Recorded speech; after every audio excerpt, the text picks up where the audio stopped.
The August 5th regular City Council meeting of the City of Bel Air Beach is now in session. We're going to start with the Pledge of Allegiance, but tonight, because of what's happened in El Paso and Dayton, before I come down and do this with the Elia children, I'm just going to ask if everyone would just rise and join me in a moment of silence for those cities and the individuals.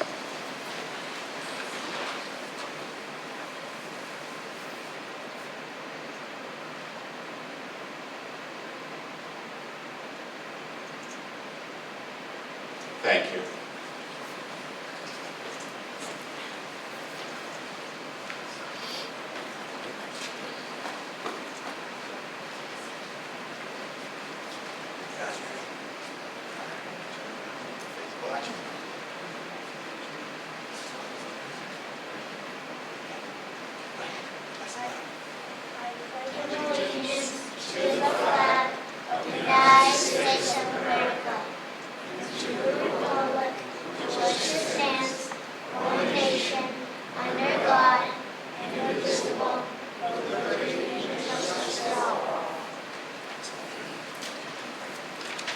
Ladies and gentlemen, I want to introduce to you, this here is Grace Elia, and this is Tyler Elia. Grace goes to St. Cecilia's in a parochial school. She's going to be 8 in September, and she likes kickboxing, art, and swimming. And Tyler here attends the Cole School in Clearwater. He enjoys swimming, art, and playing video games. So they did a great job tonight, and the city wants to thank them. Grace, this is for you. You're welcome. For you. I want to step over here and take a picture.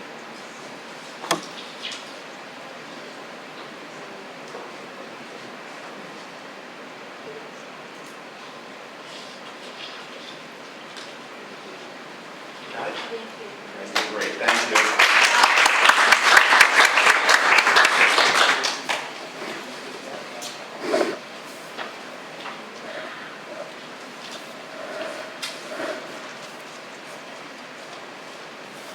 Madam Clerk, will you please call the roll? Councilmember Robin Aki. Present. Councilmember Marv Beam. Here. Councilmember Dave Gaddis. Here. Councilmember Jody Shirley. Here. Councilmember Rita Swope. Here. Vice Mayor Glenn Gunn. Here. Mayor Joseph Manzo. Here. City Manager Lynn Reeves. Here. And City Attorney Fred Riley. Here. Thank you, Madam Clerk. Welcome, citizens. At the end of the dais, you'll see a new face, and that is Mr. Fred Riley. He's our new city attorney. He started August 1st, and I want to welcome him to Bel Air Beach. I hope that he'll have many, many years with us. I wish you all the best on behalf of myself, the council, and the city.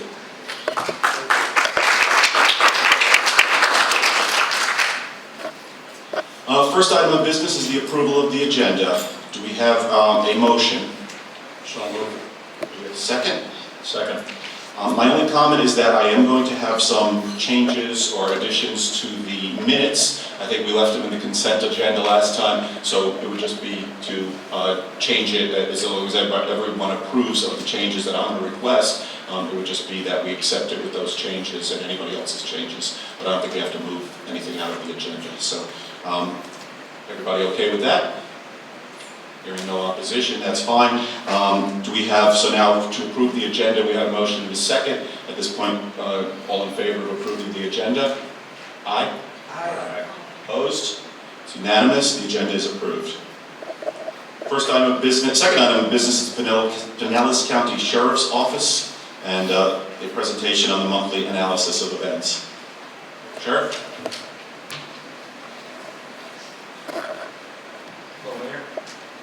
How are you?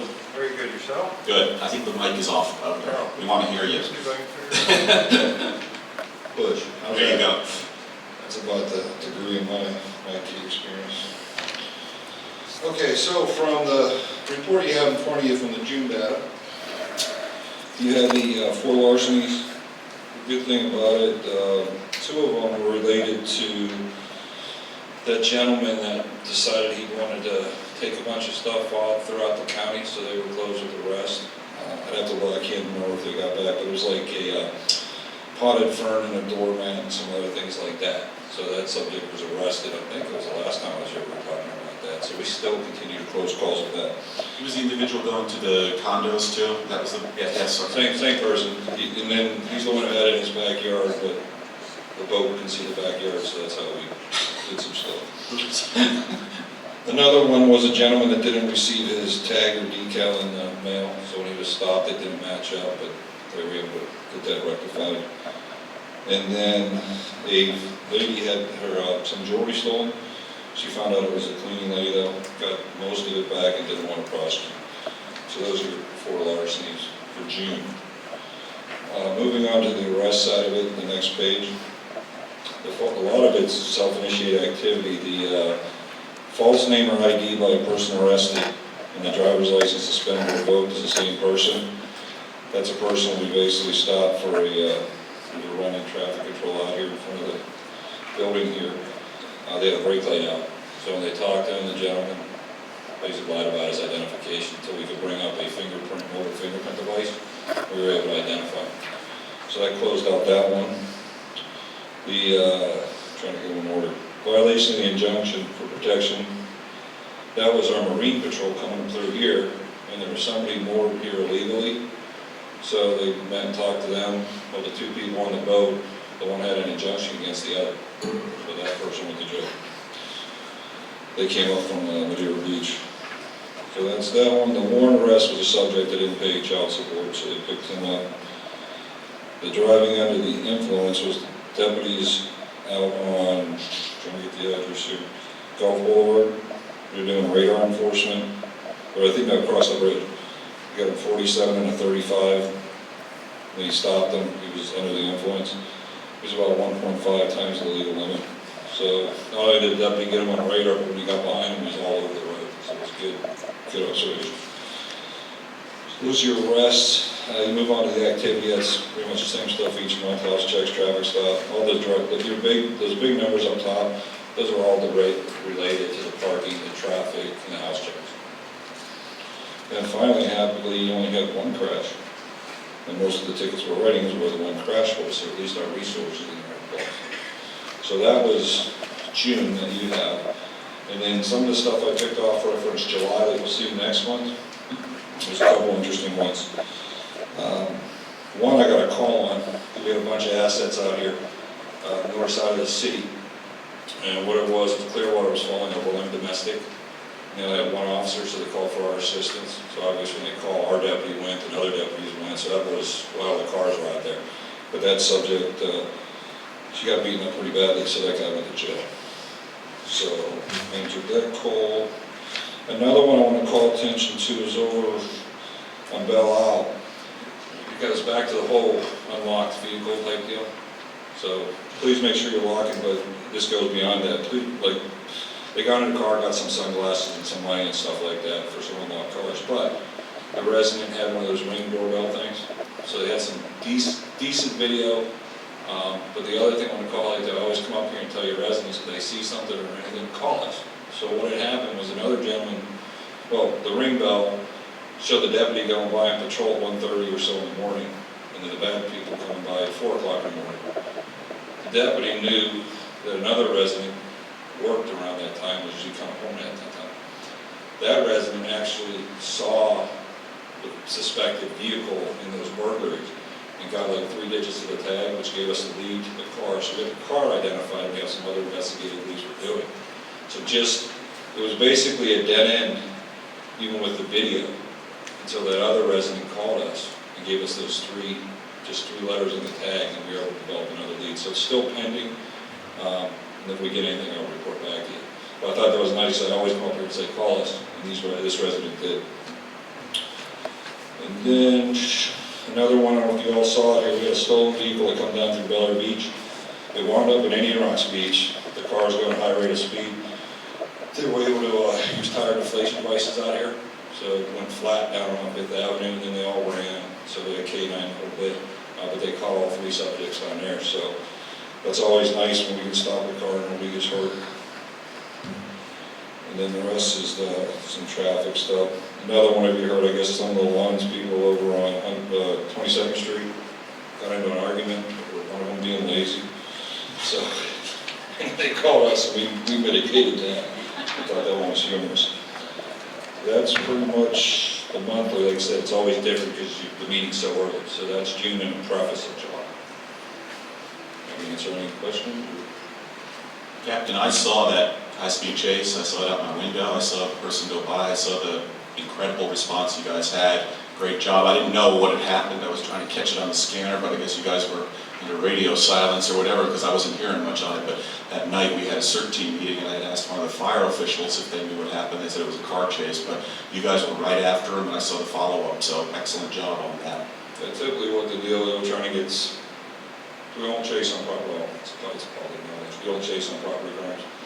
So we gotta get the view of the car, get the eagle up on it, but he had, so one way to go. Yeah. So the Indian Rocks car was on the ball, got out there, I think, or maybe it was probably one of the guys, the ladies, were out there with their sticks doing across the street. Somebody just ran over them, and they still made it all the way down, basically, to the bridge. But then they got all four tires flat, so then they jumped out, and then it was like, these two ran this way, these ones went to the beach. So we got two off the bat, and we brought the dog for the other one, so it started in Bel Air Beach, but the commotion was in Indian Rocks. Good. Well, I'm glad you got him. The only other comment I had is, went to the beach last night, 4 cars in the 6th Street easement, 3 of them no stickers. We called, and you guys came out. I think you had another call, so you came out, and I think I didn't stay around, but I think they were giving warnings and letting people know. The only reason why I say it is because Reddington Beach just got sued. The individuals that own the beachfront property sued the city because they said you're not keeping people off of our property. You know, there were people all over there. There was one kid, I wasn't sure if he was, or if it was a he or a she, and whether it was a she was topless. And, you know, we go to the beach to relax, not to play police. So just please keep the pressure on here. I think it worked for a while. That lot was empty, but they kind of come back in and they don't belong there. So if they don't have the sticker, they don't belong there. I know the directed patrols are still good. I got those in through the end of the year, and then I'll restate them again. But we do have the 3 in Bel Air Shore for those ones, and I think there's the 5 or 6 in Bel Air Beach. So I know they're getting done. But it's just like that burglary. We go by at 1:30 in the morning, and it happens at 4. Yeah. So yeah, like anything, if any resident sees an issue, please have them call us, and we'll respond if we don't see it first. Excellent. Any other questions from council? Yes, I have one. Are the officers that are assigned here, do they volunteer or are they automatically just assigned to a specific area? It could be a matter of both. You'll have people that will bid to be here, and then obviously if they don't bid to be here, we have to fill it. So you still have to find, regardless of how they get it, we have to find the right person, because you can't put people that are more out to work in certain areas of the county and the city and get as best results as other places they work. So what it really equates to is if, let's say, the person doesn't bid to be here and they get placed here, they need to know how to function within this environment with everything that's what their contract city duties document drives. And then the supervisor to keep an eye on that. That's what it all boils down to. If it doesn't work out, then you're all going to notify, and my phone's going to ring. If my phone rings, then there's a problem with that. It's really just the summation of it all. Any other council questions? Anyone from the city have a question? Captain, thank you very much. You're welcome. Thank you, man. Great job on that car chase. So, thank you.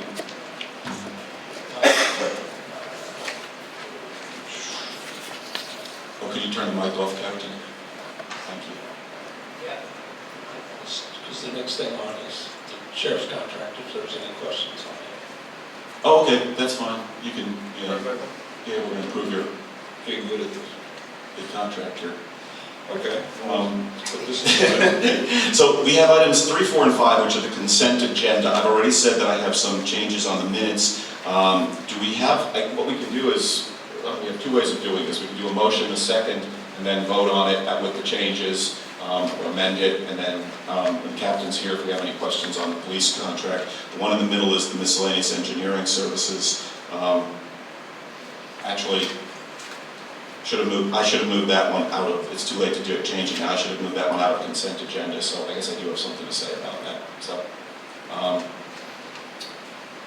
but let's go through them one at a time. Let's get a motion for the consent agenda, so items 3, 4, and 5. we have a motion to adopt the consent agenda? So moved. A second. Okay, now we go to discussion, because we have to go this one. Well, I already said I'm going to, I have to amend it, so, then you want to hold it back, you have to do. Let's go ahead and move forward. Okay. All right, so item 3, execute contract for law enforcement. The sheriff's contract comes up once a year, and the contract is up again this year. As any of you who know, who've been here, we did try and take a look around. There's no other providers, so the sheriff has like a 3% increase this year, I believe, Mr. Reeves? Yes, that's correct. Right. So the question is, should we approve that contract? And the only question I had was, it talks about sharing the deputy services with the town of Bel Air Shore. And does Bel Air Shore pay for the deputy services? They pay and we get a credit on our contract. This year it's $34,200. I have no other questions on that. Anybody else have any questions on the sheriff's contract? None? Thank you, Captain. Thank you. Item 4 is engineering services. My only comment, and I left it in as consent agenda, and if we want to leave it as consent agenda, that's fine, because that was my bad here, leaving it in. Mr. Reeves, I never saw any detail on this. All this has is your recommendations and Kyle, your assistant's recommendations. It doesn't have any of the detail of how we got here. I've never seen the contracts. I don't know what's supporting any of this, so it's kind of hard for me to support something that we don't have Well, detail on. what I'm asking you to do is the firms are ranked in order, and if you look at the last column, what we would do is go to those firms by their ranking and ask to negotiate a contract. So you're not approving anything but the ranking order. Just to have you go back in. Right. I misunderstood that thing. So, Yeah, because we still have to go get a contract with them. So what I'm recommending is that we use 5 firms. There was a tie for 4th, and as I think I've told most of you, what I typically do is go to the firms for a project that's here and ask them for a price to the engineering for it. And each one of them generally gives me a price if they're interested in it. And then, based on the project, then we select the lowest bidder. I don't have any other questions. As long as you'll be bringing those contracts back to us then? Yes. Okay, that's fine. I do have a quick question, and I think we talked about this a little bit, but besides those as-needed projects, we're going to, the service of reviewing all site plans will be an ongoing contract with one person, or will that be bid Well, we on could- an individual basis as Well, we could ask, the other firms if they're interested in doing it. We have used ESG for the last few years anyway, but we could ask them to give us prices based on the things that we charge a fee for. It doesn't cost us anything, it's a pass-through fee. The engineer, whatever his fee is what we charge. We probably should have them all bid that service as well, because we know that's going to be a fixed cost pretty much. Right, we can ask them to give us a proposal if they're interested in doing the site plan review. That's an individual that's gonna come to the city generally once a week, and any site plans that are here, they would review them and make the comments or approve them. Yeah, I was under the impression when we were going out to bid on engineering services, it was all services. Right. Can you refresh my memory how this works? There's a threshold ceiling where if a project is below that, we're obligated to use our routine engineering services, is that correct? Yeah, and basically, when it gets over 10,000, it's gonna come to the council anyway. So, and the only thing that we really have engineering services currently that we use less than 10,000 is the MPDS, which is about $7,500 a year, we have to do that. And occasionally we have some surveying, and usually that's $3,000 or $4,000 or $5,000. But for the most part, and site plan stuff, but for the most part, those projects come to you individually. As an example, The bid for 3rd, 4th, 5th, and 6th Street is going to come to you next month. The bid is due next Tuesday, in fact. So I always bring those back to the council for approval. Any other council questions? I have a question. Was location of the firm, did that have any bearing whatsoever? Because number one is the farthest away. Well, number one's in Tampa. I don't think that's the farthest away. They're qualified in the rankings, so realistically. I'm showing Brooksville, is what's on the, Oh, no, you're talking about ESG? Yes, he is the furthest away in that. That is the person that's done our site plan stuff, and he has done a good job for that. So, he did score very well, and he's been very, if I needed him to come to meet someone on a Friday, he would come. You know, he's been that good with us, so that hasn't been an issue. Thank you. Then I'm going to request that when you go to contract with any of these, if you'll just give us a copy, for me at least, of their response, their response to the RFP. I'd like to see that in conjunction with the contract. Okay. Just add it as an addendum. It's not an addendum it's not an addendum to the contract at this point. We did with Mr. Riley's, but I'd like to just see what how they responded for any of the ones that we actually go out to contract on. That's not a problem. Thank you. Any other things on number 4? Any other comments? And number 5 is the minutes. I did indicate that I had a couple of issues. Madam Clerk, I'll speak directly to you if that's okay with you. The Monday, July 1st, page 8, item 12, second item from the bottom.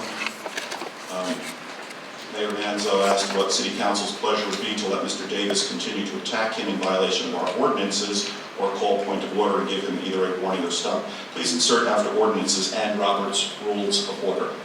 Those 2 points that were a problem on that. On page 9, same topic. John Hanzig, 22nd Street, spoke regarding the mayor. He spoke supporting the mayor. You can change that. And finally, my last comment is actually on the last page of that, page 12. And I say, let's end on a positive note. Pinellas County will be addressing the pump station issue on 7th Street.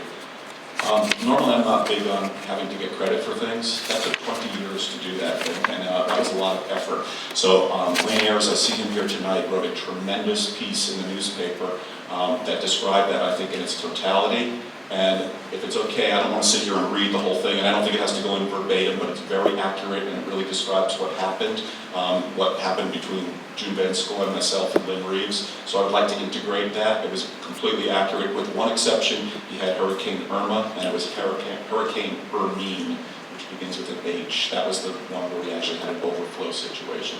So everything else was perfect on it. So I can give you that afterward, or I can sit here and read 3 paragraphs saying you don't have to use all 3, just use your judgment. But I think there should be some attribution to the people who made that happen. That's all I had in terms of minutes comments. Does anybody else have any comments on the minutes? Then we've had a motion and a second. All in favor of approving the consent agenda? Aye. Aye. Opposed? Unanimous? And the consent agenda is approved. We now move into the regular agenda. Item 6 is to authorize the city manager to execute a contract addendum for residential single and multifamily residential complexes solid waste collection services. This emanates from an increase for solid waste disposal brought. We have an ongoing 5-year contract, and Mr. Reeves is going to explain that a little better. But we have an ongoing 5-year contract with Waste Management, and it's just cost of living stuff. They're raising the rates of this, and now he's going to have to go forward, and we're going to have to increase the cost to the consumers, to the citizens. So with that, Mr. Reeves, it was your item. Yeah, Mayor, this is just authorization to execute the contract amendment with Waste Management. In the next item, we'll talk about the cost increase, but what we're recommending is a monthly charge for all users of $1.50 a month beginning October 1st, 2019. We have a motion to Authorize the city manager to execute a contract addendum for residential, single-family, and multi-family residential complexes solid waste collection service. Do I have a motion? So moved. So, Mr. Beam, do we have a second? Second. Now we open up for any discussion. Council?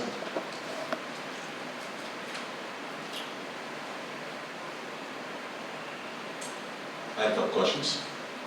Don't shake your head. It's okay. You have a $1.50 a month increase. I just was wondering, looking through here, I know there was an increase, I know we got increased by the sanitation company, but how do we calculate the $1.50 per household? Well, this is for the tip fee, and there's a potential of a 4% increase in 2020, so that's how it was calculated to come. It worked out like $1. As an example, we would collect $1,239, and potentially it could cost us $1,223 a month. So it's rounded off to as close as we could possibly make it. So we're not making any money on this, it's No. flat. We No. take it out of one pocket, give it to them. and the other. Right. Yeah, and we pay a service fee also to Pinellas County for collecting it on the utility bill, which is about $3,000 a year.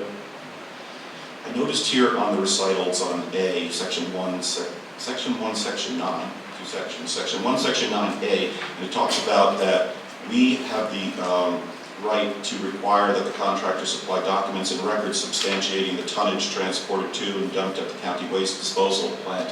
Do we ever take advantage of that, or do you see any advantage taking advantage of that? I mean, we could, but I don't really see any benefit to that because they take, it's a flat fee contract really, and they take everything. I mean, pretty much anyone that's put anything out, it's gone. So, I can ask them for that if the council would like me to, but I don't see any great advantage to it. There's no opportunity for a savings, basically. Probably not. Council, is it worth the exercise? I don't think so. Not, I'm satisfied with the service. Okay. That was the only comments I had. Any other council comments? Citizen comments? There being no citizen comments, we'll move to vote. We just do this individually, we should have to do this individually, right? If you like, sure. Yes. Okay. Councilmember Aki, Aye. Councilmember Beam, Aye. Councilmember Gaddis, Aye. Councilmember Shirley, Aye. Councilmember Swope, Aye. Vice Mayor Gunn, Aye. Mayor Manzo. Aye. Unanimous, it carries. So, city manager, you're authorized to execute that contract addendum. Thank you, Mayor. You're welcome. Thank you. Item 7 is consideration of Resolution 2019-06, a resolution of the City Council of the City of Bel Air Beach, Florida, providing for an increase in solid waste collection and disposal rates and establishing an effective date. So this is the second part of that. They've raised it for us, and unfortunately, we have to get that money, and that comes right back through that semi-monthly collection that that invoice that we get from on our sewage bill and everything else, the sewage water and this garbage is added in on that. So with that, do I have a motion? So moved. Do we have a second? We'll open it for discussion. Mr. Reeves, do you want to go first? Normally it would be the mover, but it's your motion. It's basically what I told you earlier, that this will take care of the fee increase and the potential. So the key is we're not making a profit, right? And we're not having a loss.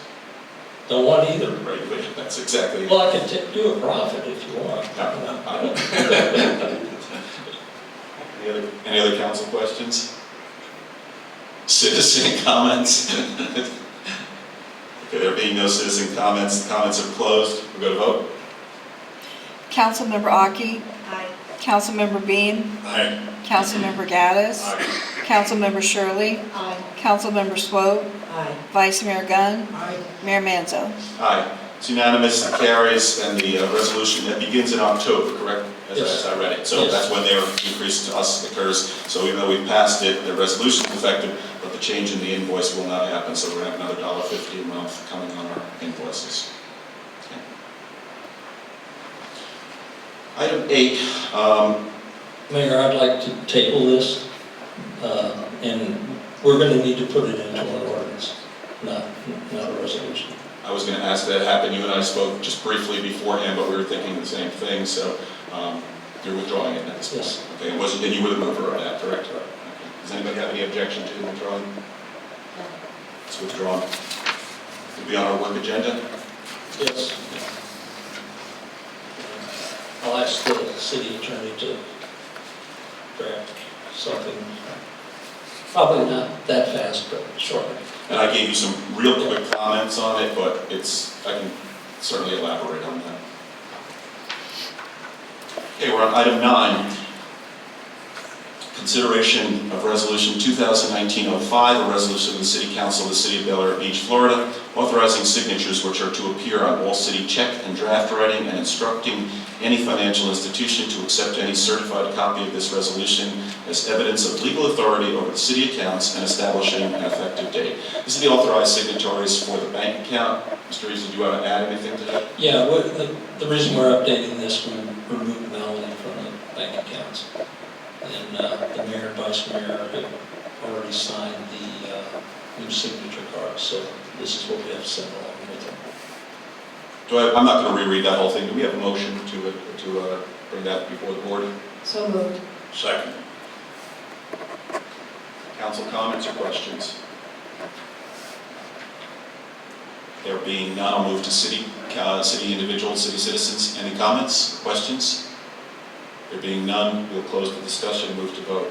So it's on that whole ordinance. If you want, I'll read it again, but let's just do it by name. It's 19-05. Councilmember The Aki. resolution, I'm sorry, it's not an ordinance. Councilmember Aki. Aye. Councilmember Beam. Aye. Councilmember Gaddis. Aye. Councilmember Shirley. Aye. Councilmember Swope. Aye. Vice Mayor Gunn. Aye. Mayor Manzo. Aye, it's unanimous, it passes 2019-05. City manager, you've already indicated that we've signed this. I know I just signed it before. I don't think there was anything that was left to sign. Yeah, you probably got to sign the resolution.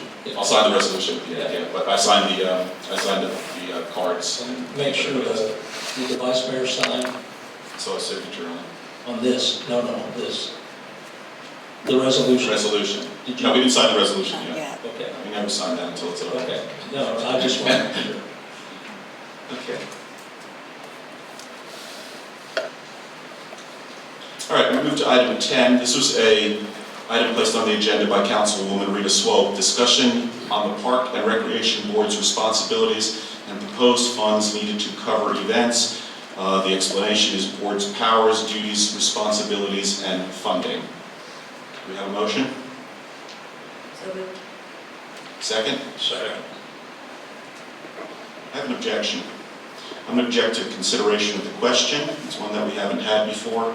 I believe that there's no question here for our council. Under Robert's Rules of Order, you are supposed to have a question. You're supposed to make a decision.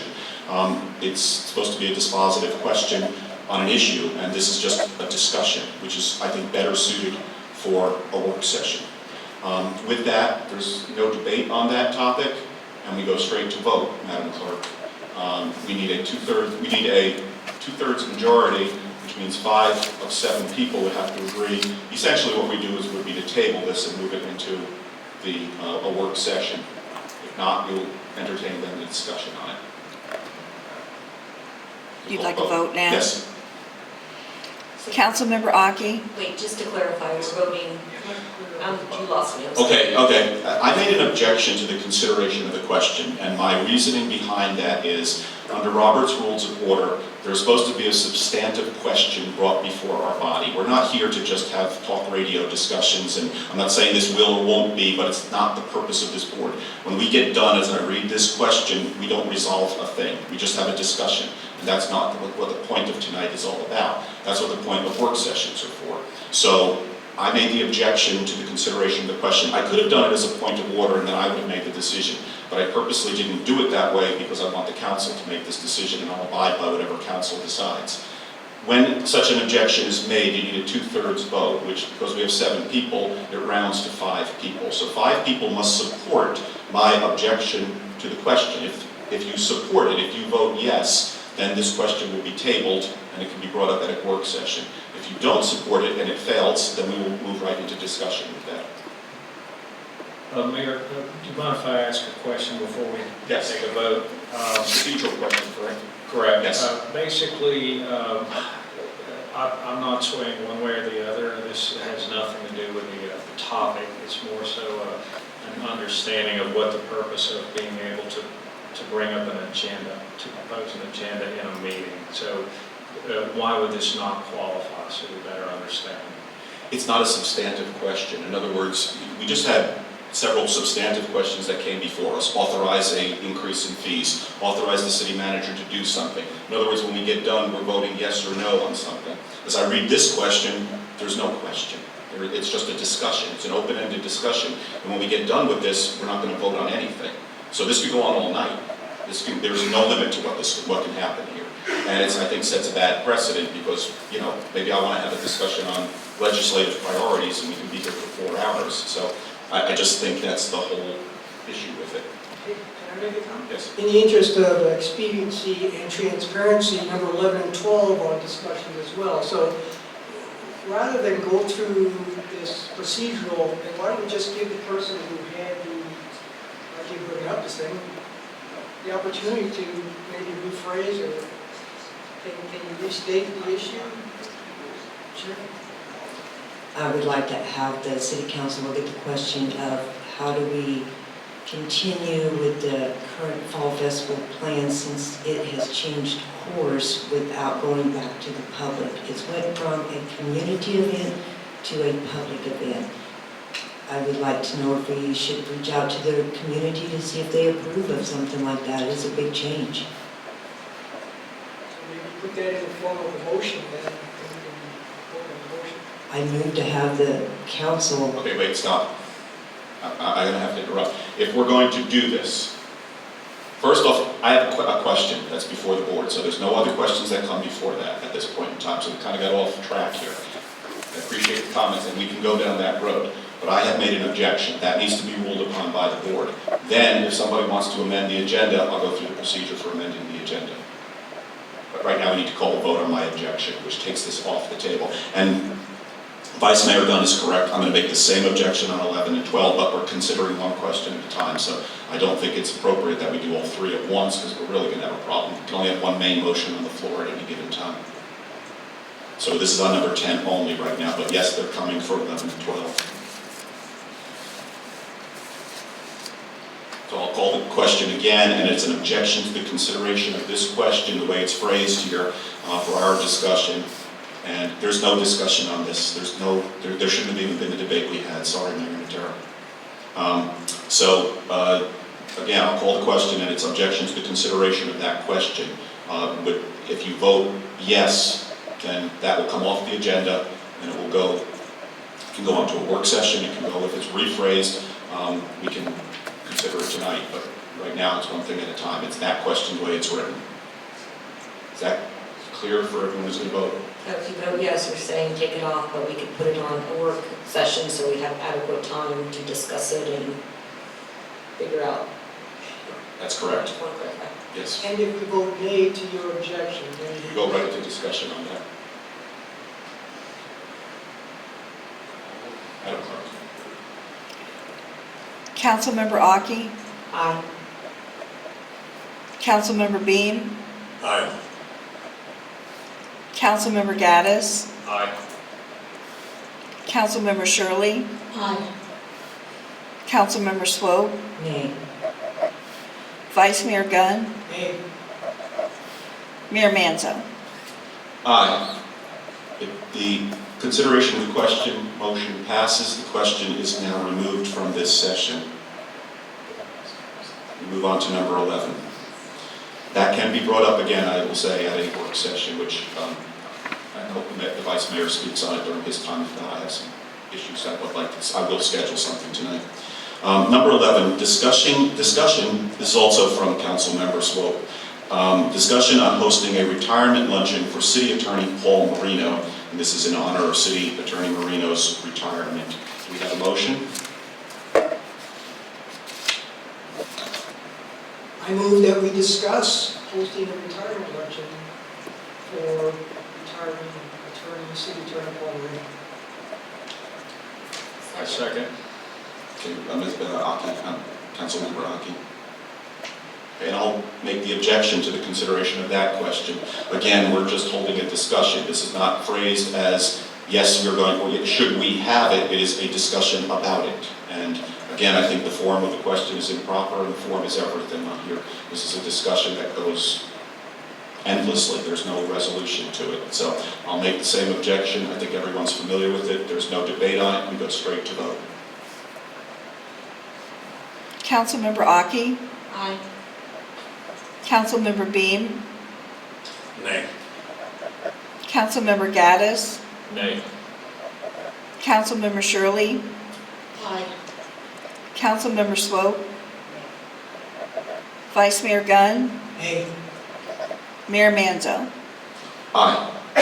It's 4-3 in favor of the nays. Discussion is now open on that topic. Vice Mayor Gunn, you opened it, so you have the first word. I'll defer to Councilmember Swope who brought this up for discussion. Thank you. I feel like that the council should look at hosting a luncheon in honor of his retirement from all of his many years of service and dedication to our city. So basically the question is will the city council approve the luncheon for him? No, I agree that we should definitely honor him. I guess I'm confused about discussion versus voting versus all of that and procedure. Again, I'm smart with medicine, not with legal. So I agree with Rita Swope that we do need to honor him. I guess I'm still confused about procedures, that's all. Sorry. I'll just interject, it's a discussion only. There's no motion to honor. It's a discussion about hosting it. So. One thing that we need to consider is there's always a possibility that he won't attend. It's just something everyone needs to think about before we go down this road. What we could do, if I may say, is put an e-bite up and see where it goes. I would say the proper thing to do is to invite and plan. If he decides not to, then that's on him. We still selected to honor him. If he decides not to show up, then that's his prerogative. But it's still the right thing to do. I agree. I agree. Can I just interject a little bit here? First, Manzo is, Marino has, retired, and yes, he served a lot of years with the city, but he was a contract employee. He's not a staff member who's retiring. If we want to give him a plaque, I think it's great. But do we want to spend precious taxpayer dollars to honor a contract employee? And I don't know how much we're talking about, what kind of budget.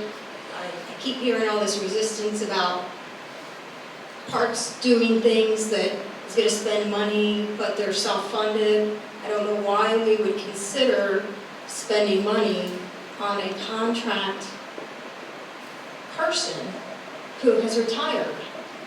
I don't understand. A plaque, recognition for his years of service, great. But I don't see why we would host a party. I think if council members want to host a party, they should possibly do it at their own home. It's not a city issue. I agree. Excuse me. I haven't spoken once yet, so let me do this. Then we're going to go back and keep going around. This is a discussion, but everybody should speak once before somebody goes twice.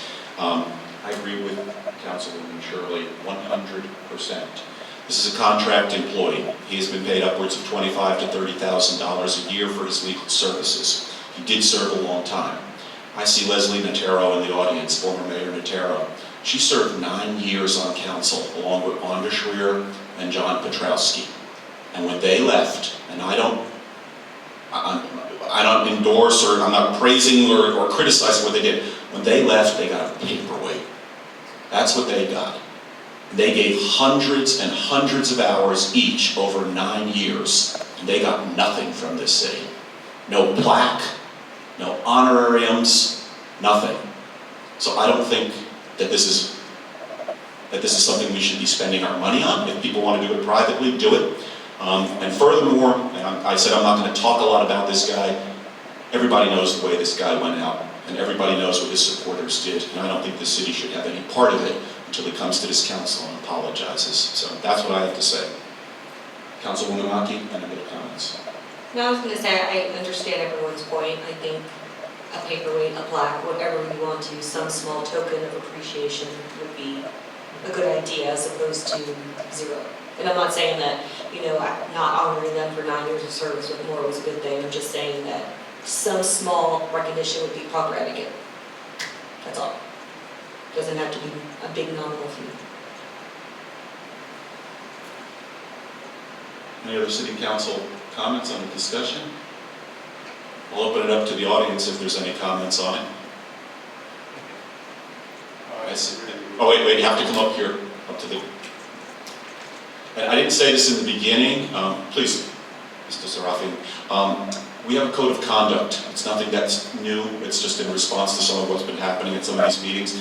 Council agreed that we should codify it. It's right in front of you there. We have a copy of it. It's on the presentation table. There's nothing new. It's Robert's Rules of Order, and it's all the other ordinances that we have. That's not 800 pages of Roberts, it's 2 pages of summary, but essentially speak to council the way basically you would speak to a judge or speak to the minister in church.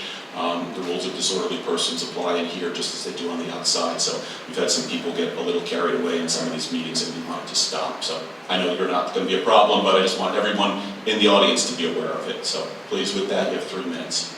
Thank you, Your Honor. You're off, Mike. You have to just push the Thank you, green button. Your Honor. No, you just have to push the green button. There you go. And we need your name and address. Thank you for that clarification on procedure. I agree wholeheartedly with you, Mayor Manzo, and your recommendation, Councilmember Shirley. Sure. I support both your opinions of giving a token of appreciation, but any expenditure for a party should, as you say, be a private gesture. Thank you. And it's Burke Sarafian, right, and your address? Burke Sarafian, 408 22nd Street, Bel Beach. Thank you. Bless you. Any other city comments? Mr. Danzig.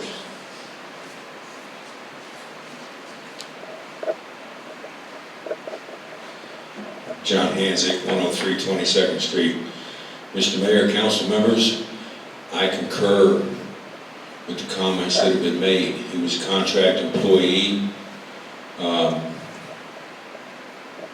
Kind of unprecedented to have a luncheon for a contract employee. I've been probably to every meeting since December. I got taken to the woodshed by him for no legitimate reason. And I got taken to the woodshed recently for no legitimate reason. Again, I've done my homework, but I'll deal with that another time. And what the mayor said about our former mayor, you folks up here and those in the audience who serve the city, you do it under the kindness and graciousness of your sacrifices. You don't get compensated, nor did they. And as the mayor indicated, paperweight, not even so much as a plaque. So if you're going to put this to a vote, this is one citizen that says no to a luncheon. Thank you. Thank you, Mr. Hanzik. Any other citizen comments? Ms. Van Scoy?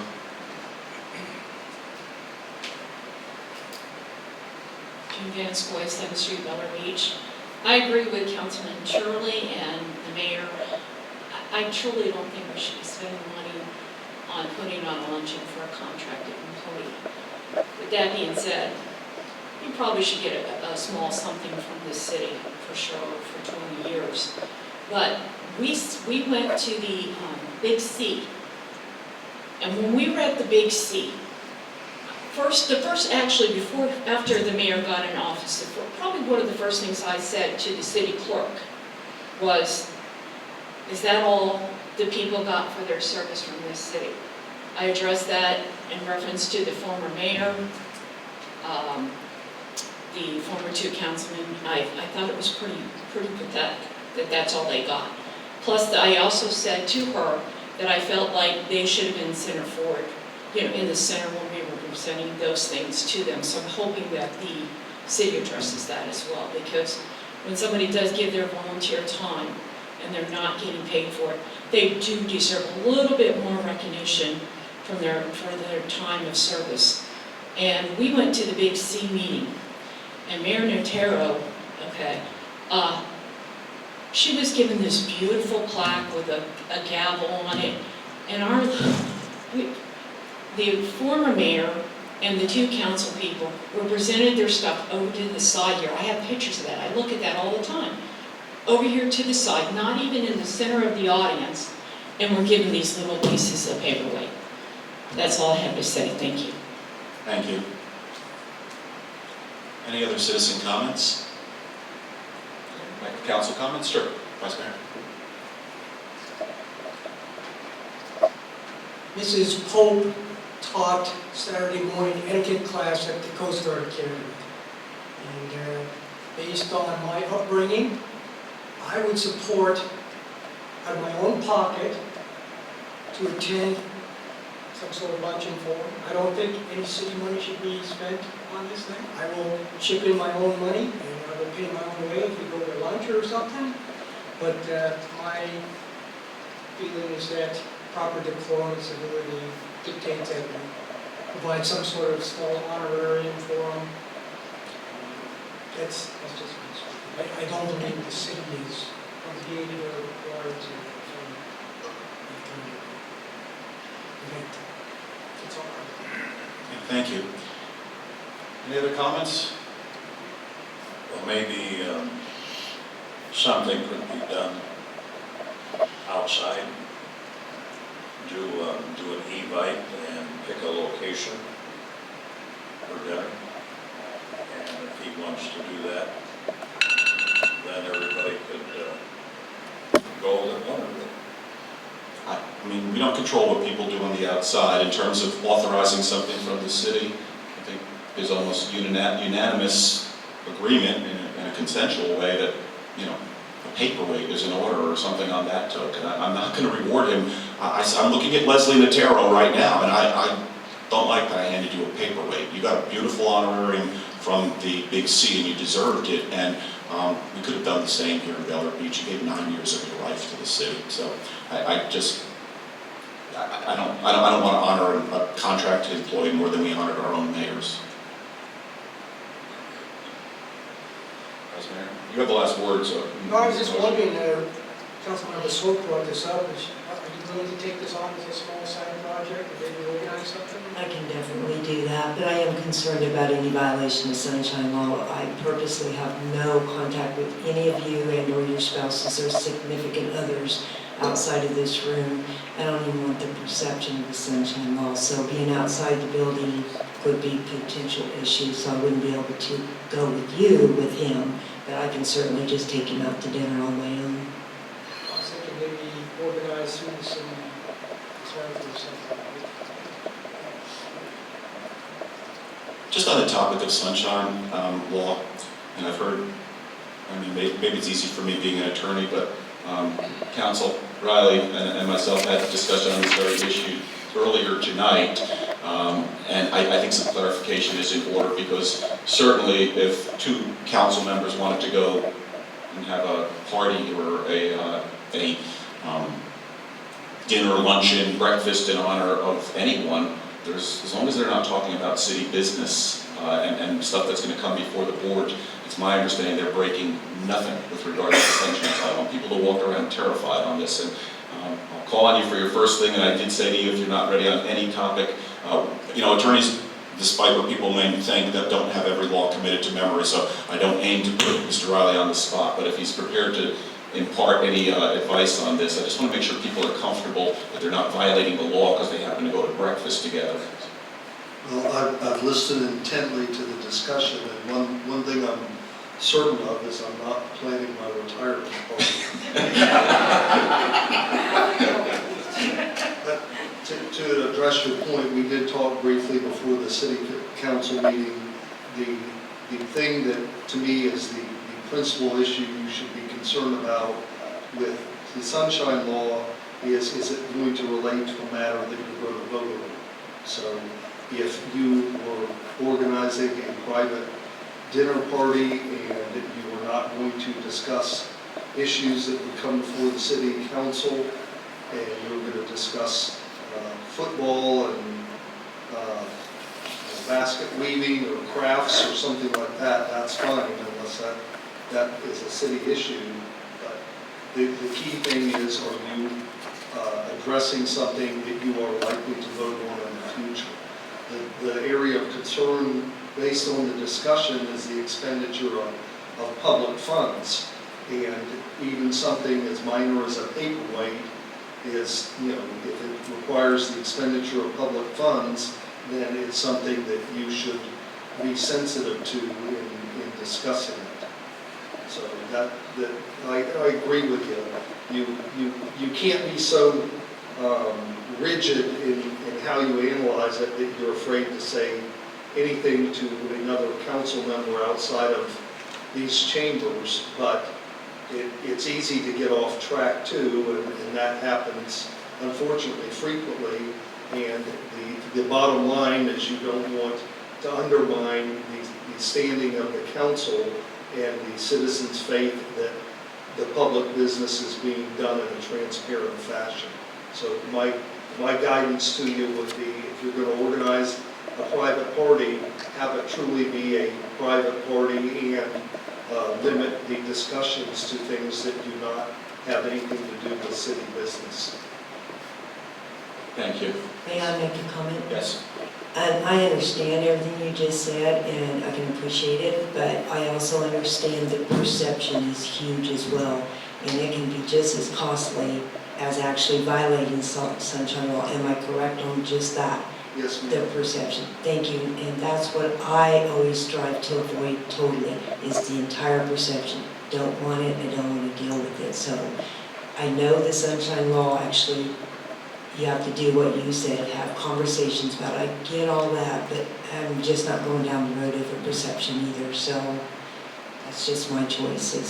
Well, sending an Evite is, opens the door to somebody to question whether it was done properly. So my advice would be, if you're going to have a private party, have it truly be a private party, and actually you'd be better off letting someone other than a council member organize the event.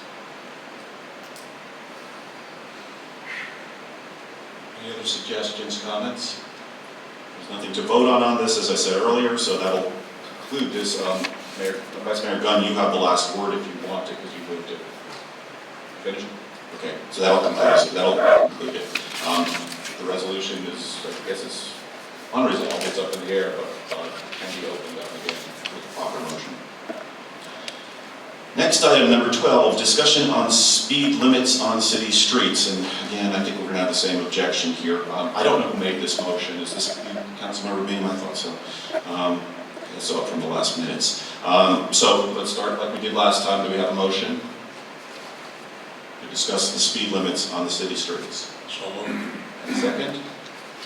Second. Vice Mayor Gunn.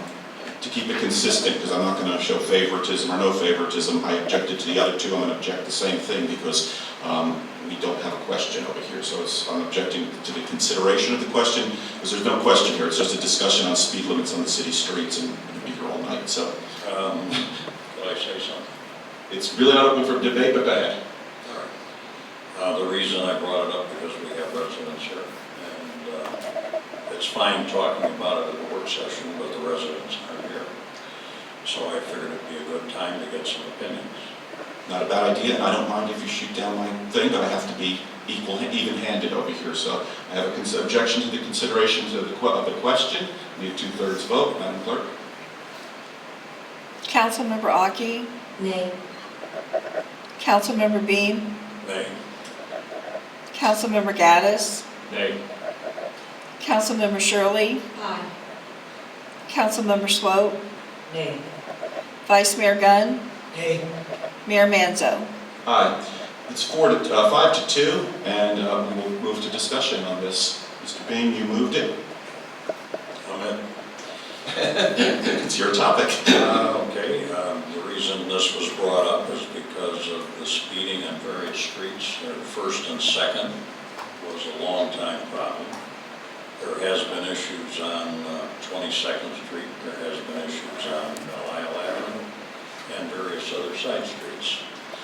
We had a little bit of a discussion here at city council meetings at one time or another. We brought the sheriff up to give us an opinion. They give at least 6 miles an hour over the speed limit before they ticket. So that would put the speed limit at the city street level at 31 miles an hour. And if they did get caught at 37 or 38 or even possibly 40, they would get a warning. Well, because we don't have any sidewalks and we have a lot of kids going to the beach from time to time, not every day, and we have some elderly that walk on the streets for exercise, and the narrow streets when you have cars parked on both sides, I think it would behoove the city to lower that speed limit to 20. So if someone did speed and they were to get over 30 or 31 or 32 miles an hour, they would be ticketed. I don't know what else to say about it, but I think it's a safety issue, and I think if we don't do this, at least try to do something to lower the speed limit or put other safety measures in place, and they could be speed humps, stop signs at all three-way intersections, which is aggravating to most people, but maybe the speed stop sign first would be the easiest way to go. And that's about all I have. Councilmember Beam, I just want to interject something or use this to comment. First off, you made a comment about what you're allowed to do. He speaks as a private citizen. He doesn't speak on behalf of the sheriff. It is not an official policy that you can go 6 miles over. So if you get a ticket for going 2 miles over tomorrow, please don't call me, because that is not our policy. Okay? The sheriffs exercise tremendous discretion in this county. I come from New Jersey. If you got pulled over, you got a ticket. And over here, they issue warnings if you're nice with them and you work with them. They're pretty good. But if you're going to get in their face and be nasty, they have the discretion to write you over a mile if they wanted to. They don't, but there's no 6 mile freebie. So I don't want, that was his opinion. That's not an official policy of the sheriff. But if you do get stopped, I'll tell you, be nice, and you might get out of it with a warning. With regard to the speeding, I think I initially brought up some concerns on that. My concern was the county roads, because those are the ones that seem to have the worst issues, particularly Gulf Boulevard. I live right there. I hear it all the time. Some people that fly through at night times at excessive rates. They did the examination. 85% were found to be in compliant. That didn't surprise me, because it's like everything else in life. 85% of the people follow the rules. It's those other 15%. But what we found is, and I'm not going to give away what the details are. They're there if you look for them, but I'm not going to tell the bad guys how to beat this. The sheriff's aware of where the speeding's occurring, what direction it's occurring, what time of day. We actually put boxes out there. Right after this new council came on, the sheriff put the boxes out there. We know where the areas are. With that said, the only street in the city that showed a speeding problem was 22nd Street, and we've had several citizens comment on that. So before I'm ready to punish, we have 40 streets in our city, so 37 streets that don't have a problem. Gulf Boulevard we know about, and Causeway we know about, but 22nd is the street with the problem. It's not 4th Street and 1st Street and Bay and some of the other ones. So I wouldn't be in favor of bringing everything across the board and lowering it. I am in favor maybe of targeting those streets and doing what's necessary, because we've had multiple complaints from the citizens.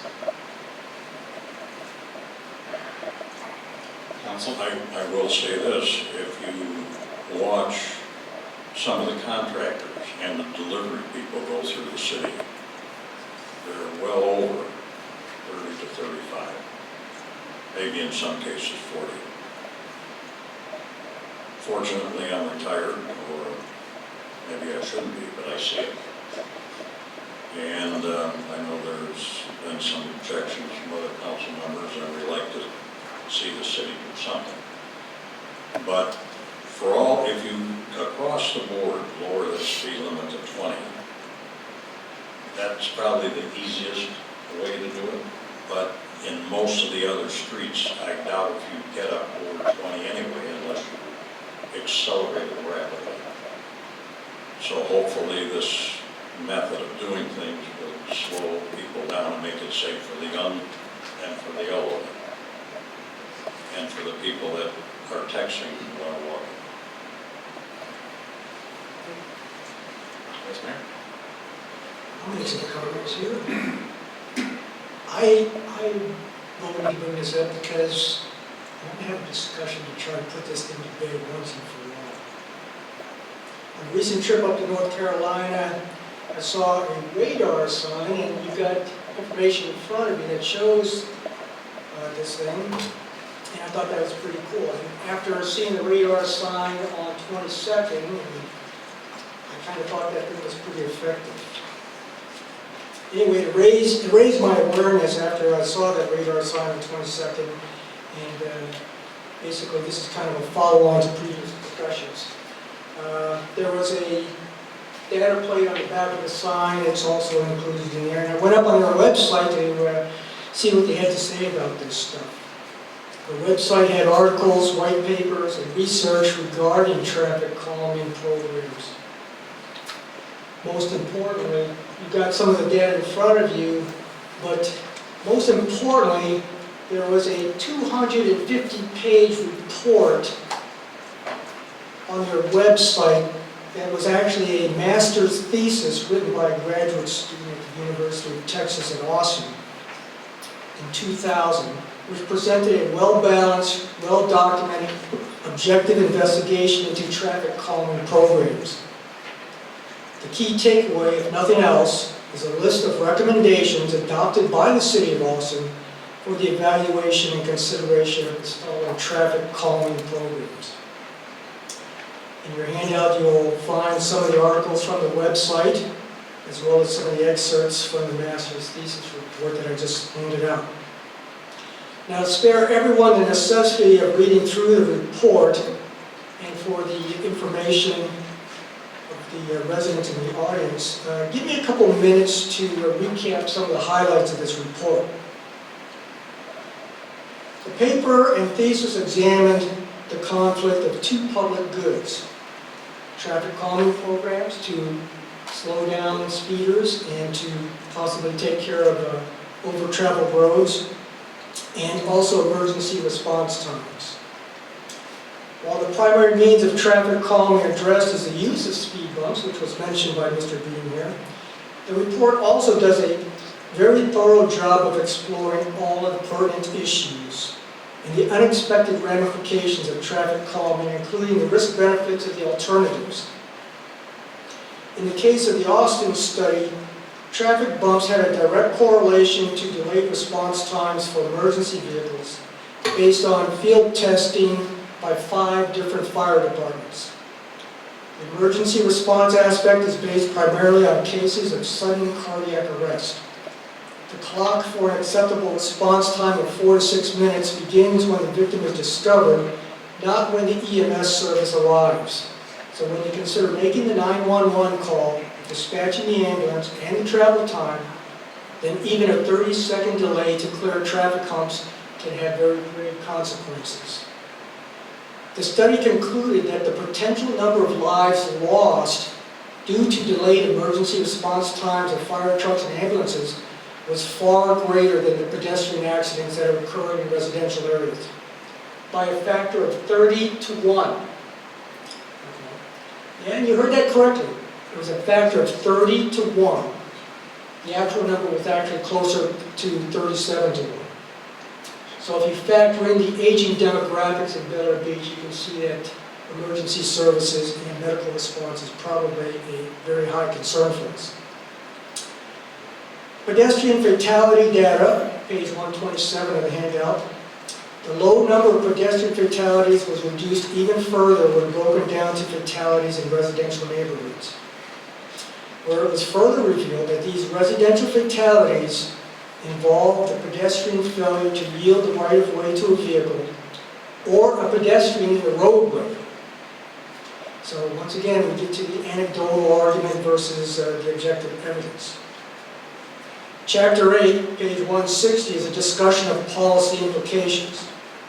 And here I quote, Often the traffic danger within a neighborhood is generally a perceived danger by the residents, rather than an established one. Because they personally witness the extremes of the data, residents often convey an exaggerated depiction of the problem than what is borne out and validated by the field analysis. Unless policies and programs are well thought out, analyzed, planned, and appropriately implemented that meet the overall needs of the entire community, most citizens will not be thoroughly satisfied with the local government's actions for a particular action. The City of Austin made those mistakes. Although traffic calming devices slow some traffic, they do not slow all traffic.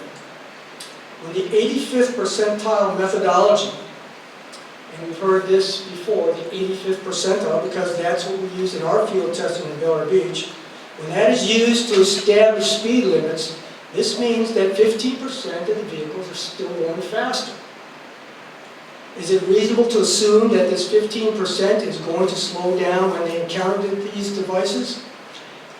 This is probably unlikely because if they already drive at an unsafe speed to begin with, they are likely to accelerate and brake even harder to make up for the lost time in between these devices. The key recommendations of the report: verify that a legitimate problem exists, not a perceived problem. We've done the objective speed surveys twice in some areas of the city, and the 85th percentile comes back lower than the speed limit. But still, we have this mismatch between the perceived problem and the actual objective data that we've collected. But we keep revisiting this issue expecting different results. Lacking the objective data to support a speeding problem, we use the safety what-if argument. But the residential pedestrian accident data doesn't support that either. Maybe the city manager could provide some data. Have we had a pedestrian fatality in recent memory in the city of Bel Air Beach? No, none that I know of. Not in 20 years. Really need to get to that point? Well, again, we're playing the safety card here. But first off, let me finish. Why don't you let me finish? Hang on, because I think I'm gonna- hang on, folks. I think I'm going to cover some of these points. Yeah, let's not have cross-questioning and back and forth, and that's, Mr. Gunn, that goes for you too. So we can't ask anything to Mr. Reeves, it goes one at a time. So we'll go to Mr. Vice Mayor Gunn and Councilmember Aki, and everybody will get a chance to speak.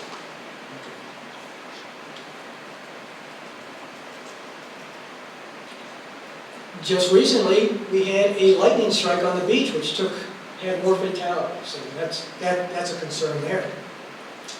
Require neighborhoods to submit a petition with at least 60 to 75% of residents confirming their desire for traffic calming devices. The higher number is because some opinions change when the type and location of the device becomes known. Opinions also change as the unexpected ramifications begin revealing themselves. The additional endorsements also protect the policymakers from undue scrutiny. Again, these are recommendations of the report. Evaluate the full impact of emergency response times to all citizens.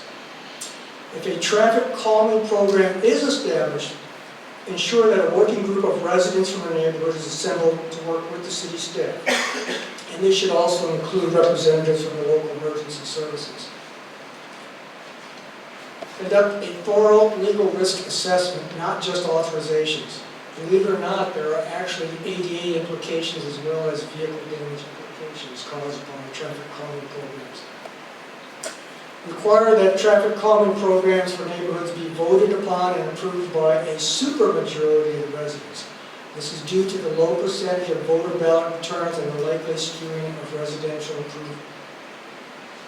Require objective evidence of material traffic problems before using traffic calming devices. This again references the 85 percentile methodology and discusses using pre-established thresholds. Ensure that true public hearings are held for proposed traffic calming plans to ensure openness for public debate and decision making. Policymakers, whether appointed or elected, should base their public policy program decisions upon fact and not emotions. Other considerations that were brought out in the report. Stop signs. Don't use stop signs if the need and intention is for speed control. Stop signs don't decrease average speed and in fact increase noise and pollution. Lower speed limits will not likely impact the serial offenders.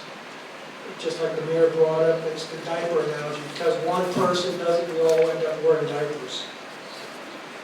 There is cost data in the back of some of the radar sign stuff, and you can see that it is a cost-effective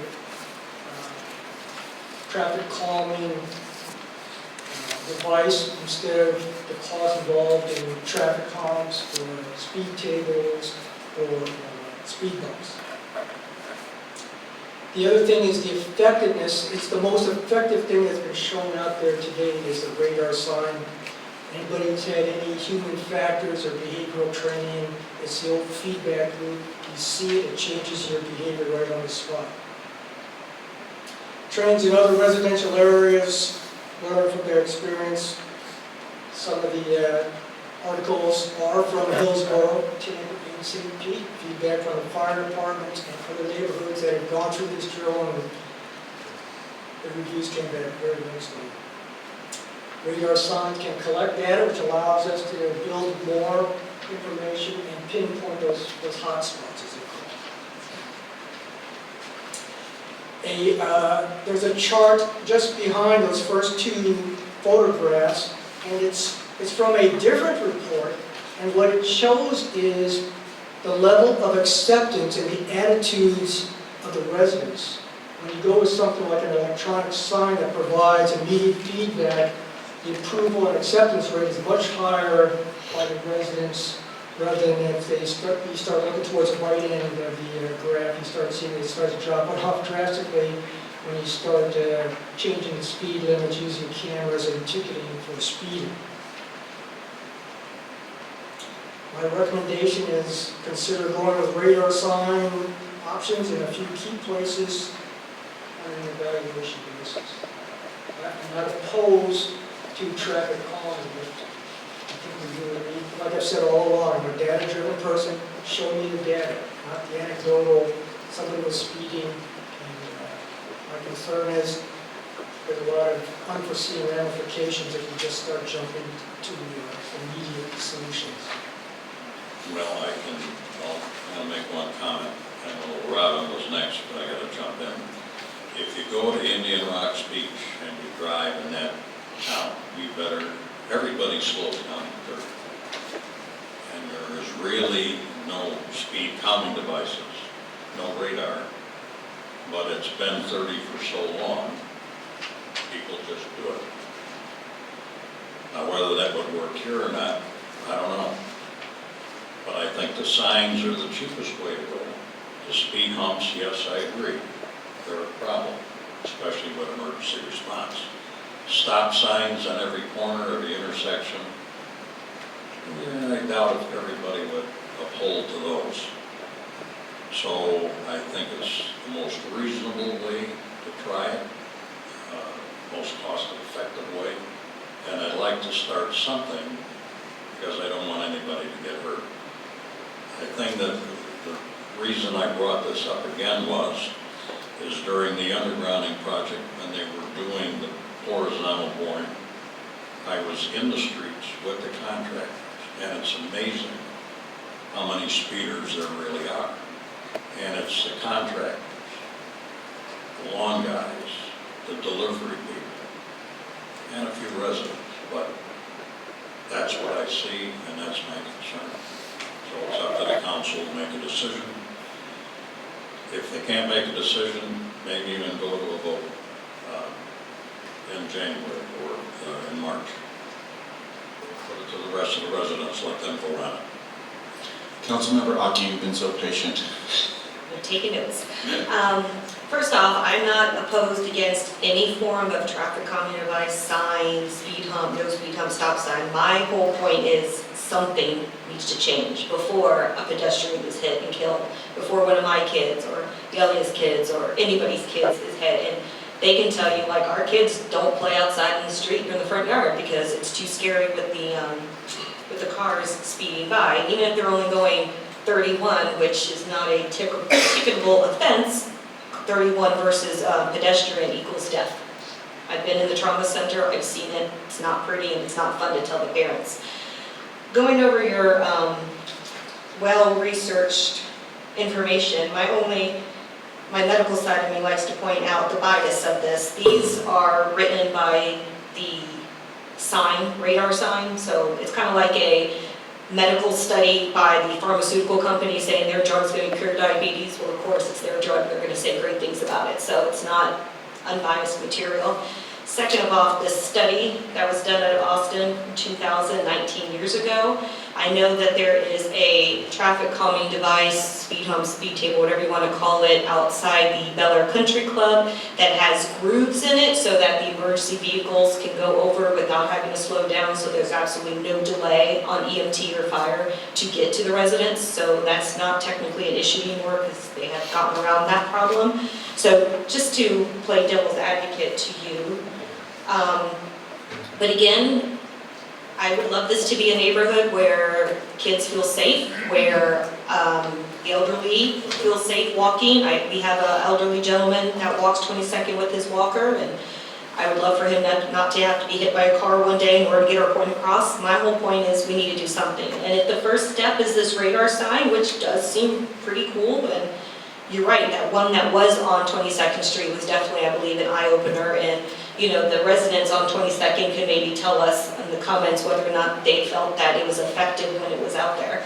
So something needs to be done, and my big thing is I don't want this to be where we're putting our head in the ground and kicking this can down the road until finally somebody gets hit by a car and we're like, ooh, now we need to do something. We need to do it proactively so nobody in the trauma center has to tell their parent that their kid was killed by a car and it could have been prevented.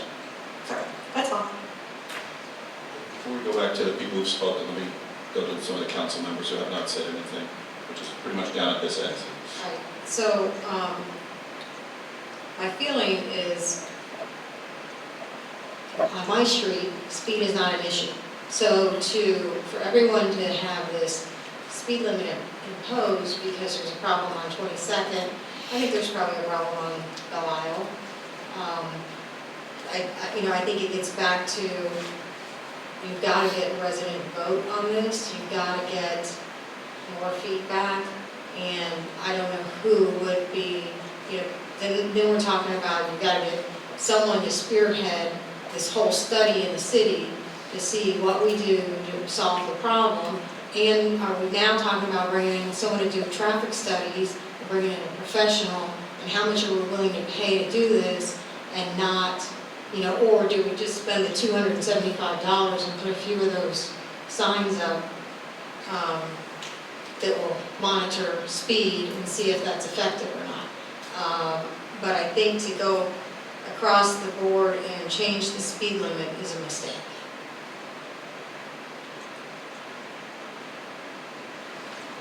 Any other council comments on this end? Yes. Is there an issue at all with just changing a few streets in the city? Does the city have to be all one or none, so to speak? I mean, can we just change the streets at the 22nd Street issue, the Belle Isle Street issue, and leave the rest of them as it is? I mean, I don't know if we would just change two cities, if there's any kind of a rule or anything based on that. I think that'd be very cumbersome for the deputies. I think pretty much the standard speed in most cities, unless there's some specific thing, is, citywide except different areas. But I would be concerned about that because it would be more cumbersome for the deputies. Like this street from here to here is 20 miles an hour. In front of Robin's house, it's 15 miles an hour or something, Do we really have a need to go over 20 miles an hour in the city? Does anybody need to drive over 20 miles an hour in the city? The people walking in the streets when there's no sidewalk? I don't think so. Council comment at the end. Section 58-4B says that you can establish speed limit zones other than 25 miles an hour can be properly identified and appropriately signed. So to answer your question, you could do it street by street, although I agree with city manager, that would certainly be confusing. But if there was a street that was a chronic problem, I think you could single that one out and establish that as a separate zone. That's our ordinances you were quoting from, Council? Or is that our ordinance you were quoting? Yes, Thank you. 58-4.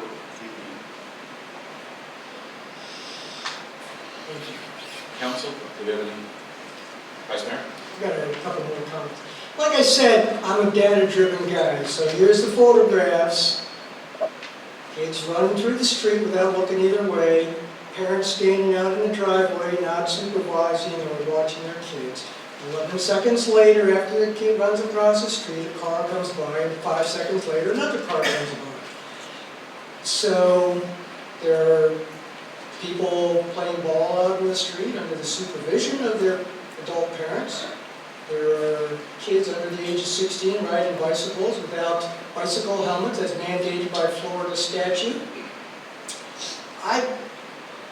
Again, I don't like anecdotal information. Show me the data, and our speed data doesn't support it. That's it.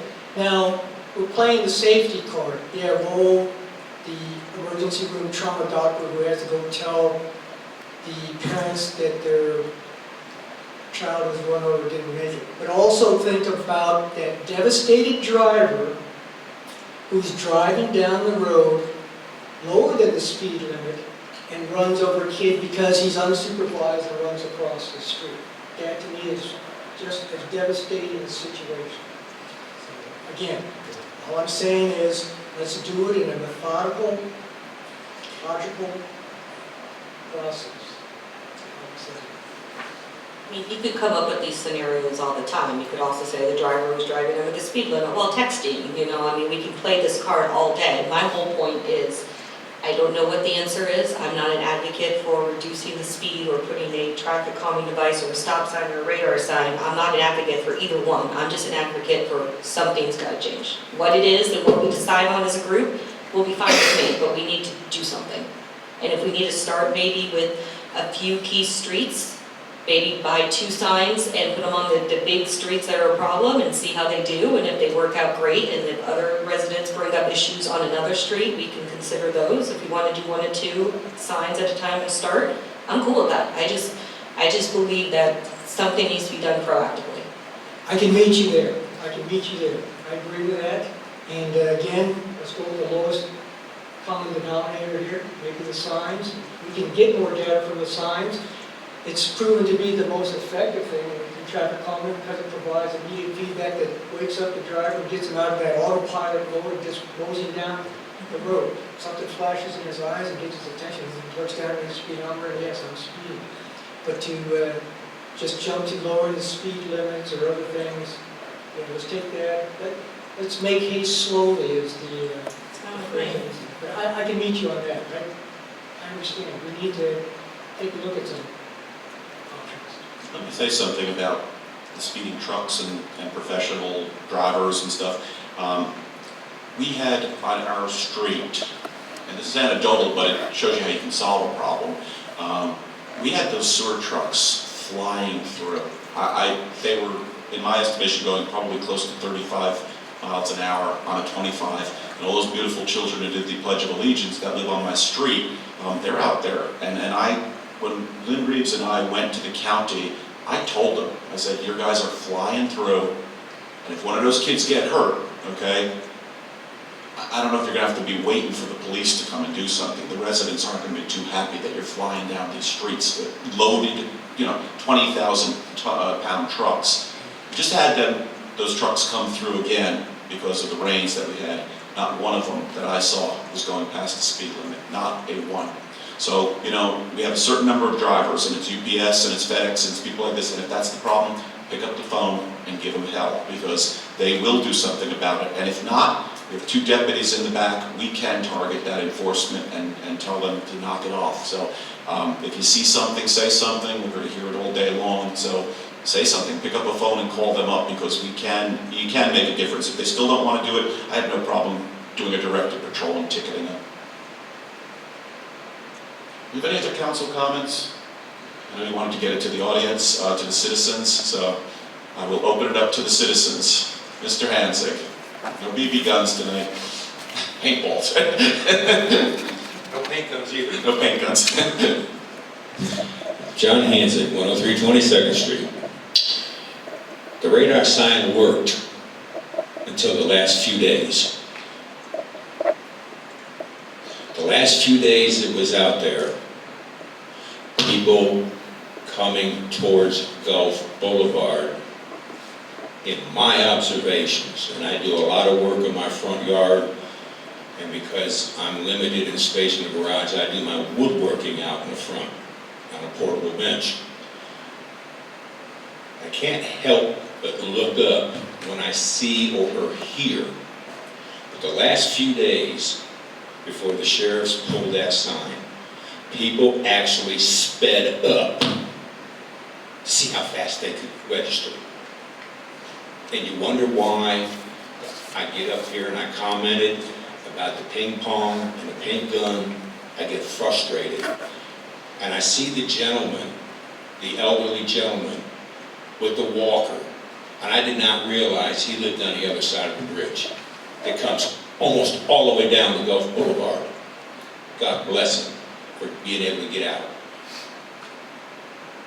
I understand, you want facts. But on top of the facts, eyewitness works too. And I've been an eyewitness for over 4 years. And when I realized I was on the verge of suggesting that the deputy park in the median between the sign and Gulf Boulevard and start nailing these people with at least a warning. And to the comments made about whether or not you need to drive more than 25 miles an hour on a side residential street, you don't need it. I go down 21st Street to Bayshore because 22nd has the median. I get to the 4-way, I do my thing, I make my left, and immediately that sign lights up. I never did more than 20 miles an hour, and even if I was coming from the stop sign, I'm not going to be trying to break a quarter mile in umpteen seconds to get 3 seconds quicker to my driveway. So my point is, even if you put the sign up there, yes, it makes them aware, and it was very effective for the long term until the last 3 or 4 days, and people ignored it. And I know you folks over on Bel Air Island Estates have the same problem. So, but to the construction people who were doing the undergrounding religiously every day, they would go down 22nd Street and they were doing less than the speed limit. Because I walk across the street every day to get a newspaper. So it's not just contractors. Yeah, the pool service people, the lawn service people, Amazon, you name whoever. Yeah, they're all out there.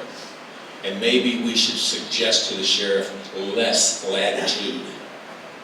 But if you lower the speed limit and they're going faster, if they don't want to lower the threshold, then you got them for a ticket and points. Thanks. Thank you, Mr. Hanzig. Perfect timing. Mr. Serafian?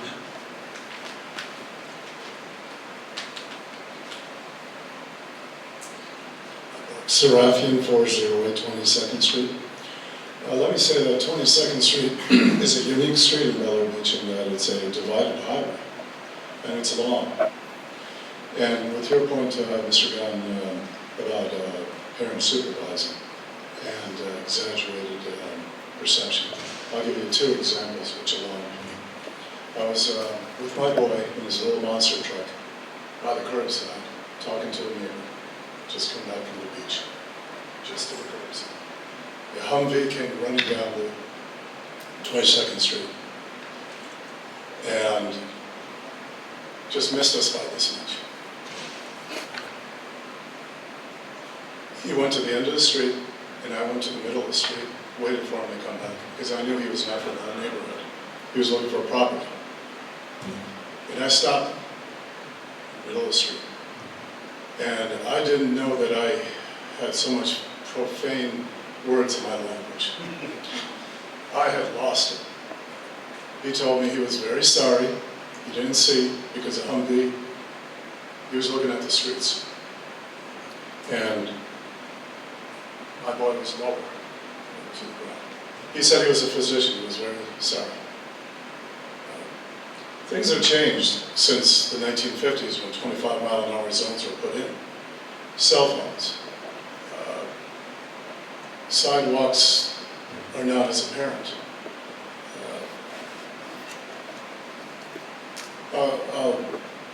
My thoughts are racing, but I'll give you another example. I was across the street with my neighbor, Karim, and the sun was setting. And my children, 4 and 8 years old, they were in the house. It was about 8 o'clock at night, last summer. And I was speaking to Karim, and my eyes are always looking on the streets for the children. But at this particular time, I was at peace because the kids were at home, and I could speak to another adult with my full attention instead of half my brain on the kids. Just then, I saw my little boy run out the door, yelling, "Daddy, Daddy," coming towards me. The sun was setting, and a car was coming from Gulf Boulevard, so it was going eastbound. I don't know if he was going 25 or 40, it doesn't matter. Even 25 is too fast. Even 20 miles an hour is fast. He was probably doing 25, but in my mind I could see the trajectory that they were going to hit. He was going to arrive at the same time my boy was going across the street. So there was no time to yell. You don't take a chance saying stop. I yelled anyway, but I ran to the middle of the street and rose my arms. And the car stopped. Hang on 1 second. Council, is there any objection to having Mr. Serafian finish? There'd be no objection. Did I Please go continue. too? Yes. The car stopped and bumped me, and my boy was right there. So he would have definitely been a hit. And my neighbor Lisa will attest to that, and so will Kareem. I actually got hit by the car. The driver came out and apologized profusely, and I said, "It's okay, it's okay." Because I thought he was doing the speed limit. I didn't think he was going rapid, but when there's a 4-year-old boy running out to see his daddy, and the car's coming. Now will lowering speed limit help? Well, we know that lowering speed limits do mitigate injury and lower death. We know that, otherwise we wouldn't have speed limits. Why is it that in an elderly community like a mobile home park, speed limit is 15, but in a vibrant community with children of all ages and elderly people, speed limit is 25? I don't understand that. I'm not proposing that it be 15, but I think it would be wise to bring it down to 20. And I'm not necessarily proposing that the entire neighborhood be changed to 20, but I don't think that police officers would have any difficulty distinguishing a divided highway from the rest of the roads in the community.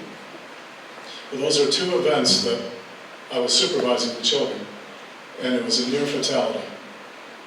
5 mile an hour may make a difference. It may not, but I think that if there is a fatality, we'll have closure that we did the best we could, because life does have to go on after such a fatality. And we couldn't live with ourselves if we didn't make some type of adjustment to make it a little safer. Thank you for your time. Thank you. Mr. Elliott.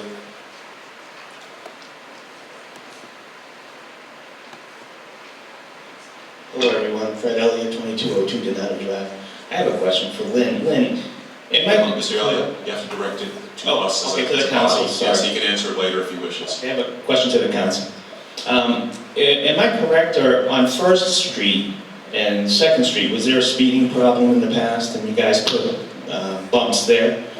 And if that's so, if the speed bumps worked on First Street in Bel Air Beach and the speeding problem has been corrected, why would it only work on First Street?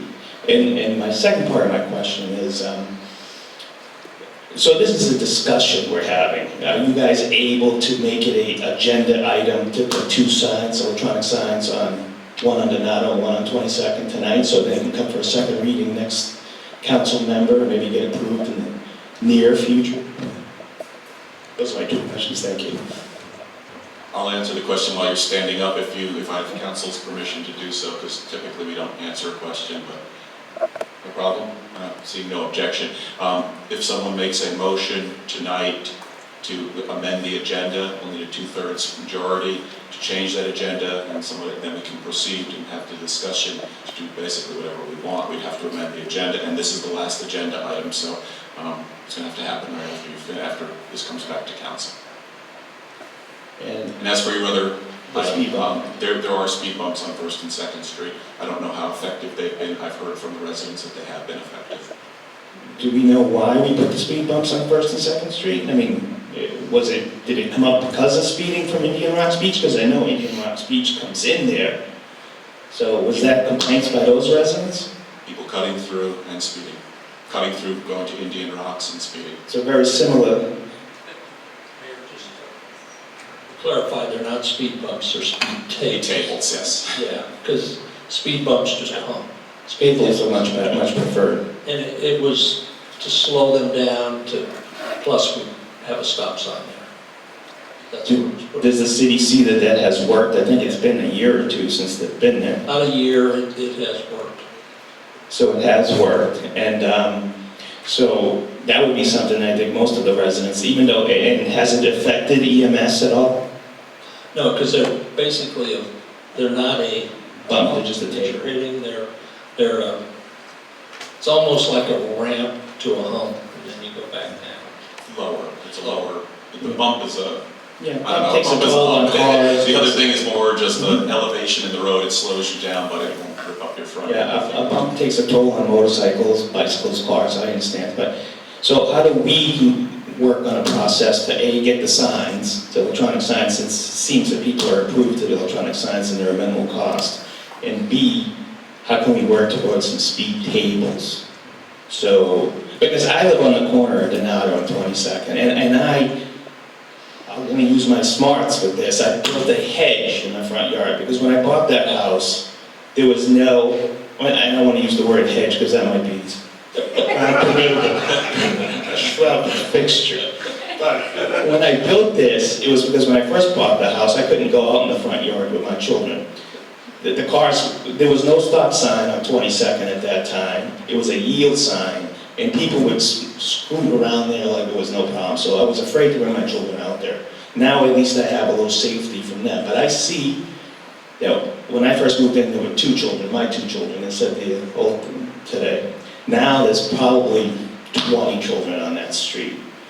And the speed tables and the signs would do a huge amount of help to our neighborhood, Belle Isle Estates. It wouldn't affect motorcycle traffic, bicycle traffic.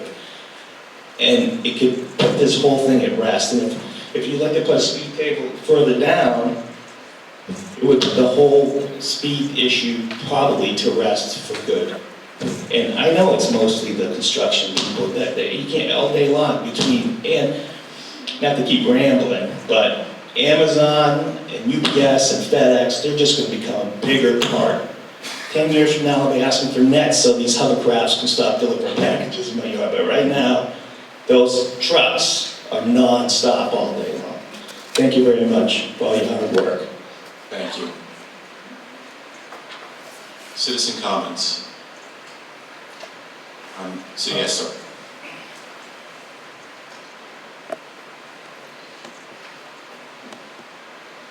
Good evening. Is this on? My name is Cliff Gibbons. That mic is not on. My name is Cliff Gibbons. I live at 2300 Cliff Boulevard, Black Beach. My comment has to do with the new Florida statute and Fish and Wildlife refuge rulemaking involving a statute went into effect on July the 1st that allows beach shark fishing. On the evening of the 1st of July, 8 young men showed up. Sir, I'm going to call a point of order here. It sounds as if we're talking right now only about the traffic, and we're coming right up, if you'll give me a couple of minutes, to the citizen comments. So yeah, if you, again, this is just on traffic. I'm sorry. We'll get you in about 10 minutes, hopefully. Okay, thank you. I have a comment, if that's okay. Yeah. Okay, great. It seems to me that the intersection of Donato and 22nd is unique to Bel Air Beach. Bel Air Beach is mostly people that don't have young children, and what's even more unique about that intersection is that there's so many families in that one area that do have young children.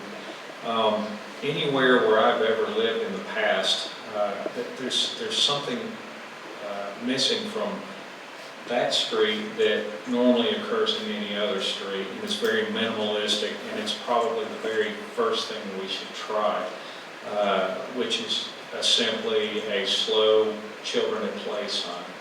I don't even know if anyone's even thought of that. Is there one? I have not even seen it. Yeah, it's between actually Fred and Mark's house, right there by Tracy, right there. Tracy and Greg. So is it coming from the other direction? It's coming from 22nd down Donato, Okay, so but not the other way. it's oh, I see. Yeah, you see it going towards my house, not the other way. I got And you. there's also 1 or 2 on 22nd Street. So they're not doing any good? No. Okay, obviously, because I haven't noticed it. See? So, all right. Yeah, there's 2 before you get to your house. Okay. All right, thank you. We're still on citizen comments. I'm seeing, yes, sir. Oh, I'm sorry, you already spoke on this. You can only be one time on the comment. Any other citizen comments? Citizen comments, seeing no other hands, are closed. Now we're back to council comments. Yes, Mayor?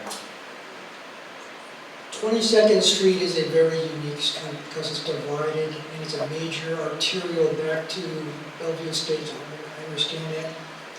One concern raised by the traffic calming thing is if you do something on 22nd that changes that immensely, you're going to push the balloon and it's going to squeeze out on, it's going to bulge on 21st Street or 20th or even 19th. The problem being is you make a decision affecting one street, and guess what? People aren't going to go down 22nd anymore if they've got to clear 3 speed bumps to get there. They're going to take a left and go down 21st or 19th Street. Another thing, again, I go back to the 15% serial offenders. It's not likely to change their behavior, and they are the target group in all this. I understand that. With respect to anecdotal examples, my anecdotal is I agree with you.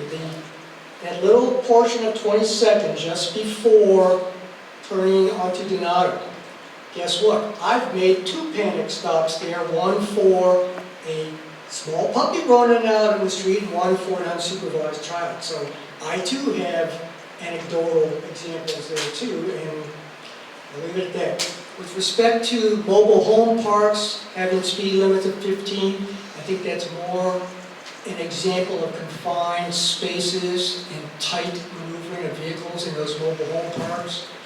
And I won't go to the possible concerns for skill abilities of the drivers, but that's what I see. Again, we're just trying to have an intellectually honest discussion here, and where do we go from here? Can I make a comment? Yes.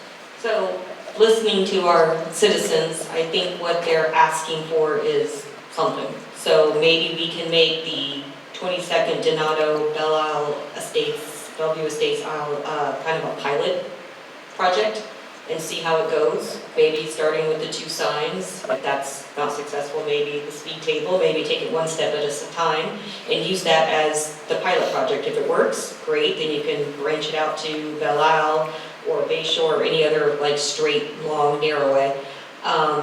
but I think something needs to be done, and I think if we don't address these comments and these concerns, then we're not doing our service to our citizens, and that's what we ran on, was communication and positive feedback. And close the loop of communication. Mr. Hansick made a good suggestion. The speed limit is lower. The sheriff can ticket easily. This may deter some of the speeding. Because with the speed limit lower, they're more apt to ticket more frequently. And that should stop some of the speeding. I think it's the most reasonable way to go. Vice Mayor, you're absolutely correct. If you slow down 22nd Street, it's going to branch off. But it already has. Every time there's 3 cars trying to get out on Gulf Boulevard, depending on which way the person wants to go, when you come up to the intersection of Bayshore and 22nd, you see that, and you either jump down to 20th or 19th, or you go up to 23rd or 24th. It's just been done for the last 20 years since I've been out there. So, and people speed when they see the traffic backed up on 22nd and Gulf Boulevard. And when they know there's a backup, then they speed down Bayshore north and south, and they speed down the arterial streets to get to Gulf Boulevard to see if they can get out faster. So where the answers are, gotta try something. Can I add to that? I mean, we've heard from deputies that they give a lot of warnings, they extend grace to people that are speeding. Why don't we have a zero tolerance? I mean, if this is an issue, why are we allowing people to exceed the speed limit? Well, I mean, let's start there, the very basic, let's enforce the law. That would seem the ideal situation, coupled with maybe a few of these signs strategically placed. I don't know if that's going to work or not, based on some of the comments I've heard. Maybe some of the residents think it's a way to see how fast they can get going before they hit Gulf Boulevard. I don't know, but you know, I think if we're not enforcing the law, then I'm not saying we, but if the sheriff's not enforcing the speed limit, then it's clear that's the issue. It seems pretty obvious to me, staring us right in the face. I think it has something to do with burden of proof and this 85th percentile, reading some of the stuff in the report, and the way the courts deal with it. I mean, they're looking at it statistically, well, what's the acceptable level of error in the officer's perception of speed or whatever. So I'm not sure you can go to zero tolerance, or maybe we need to tighten it down, or if it seems to me if the officer had the motivation enough or initiative to stop the person, he felt something was wrong there, and maybe not be so lenient issuing the warnings.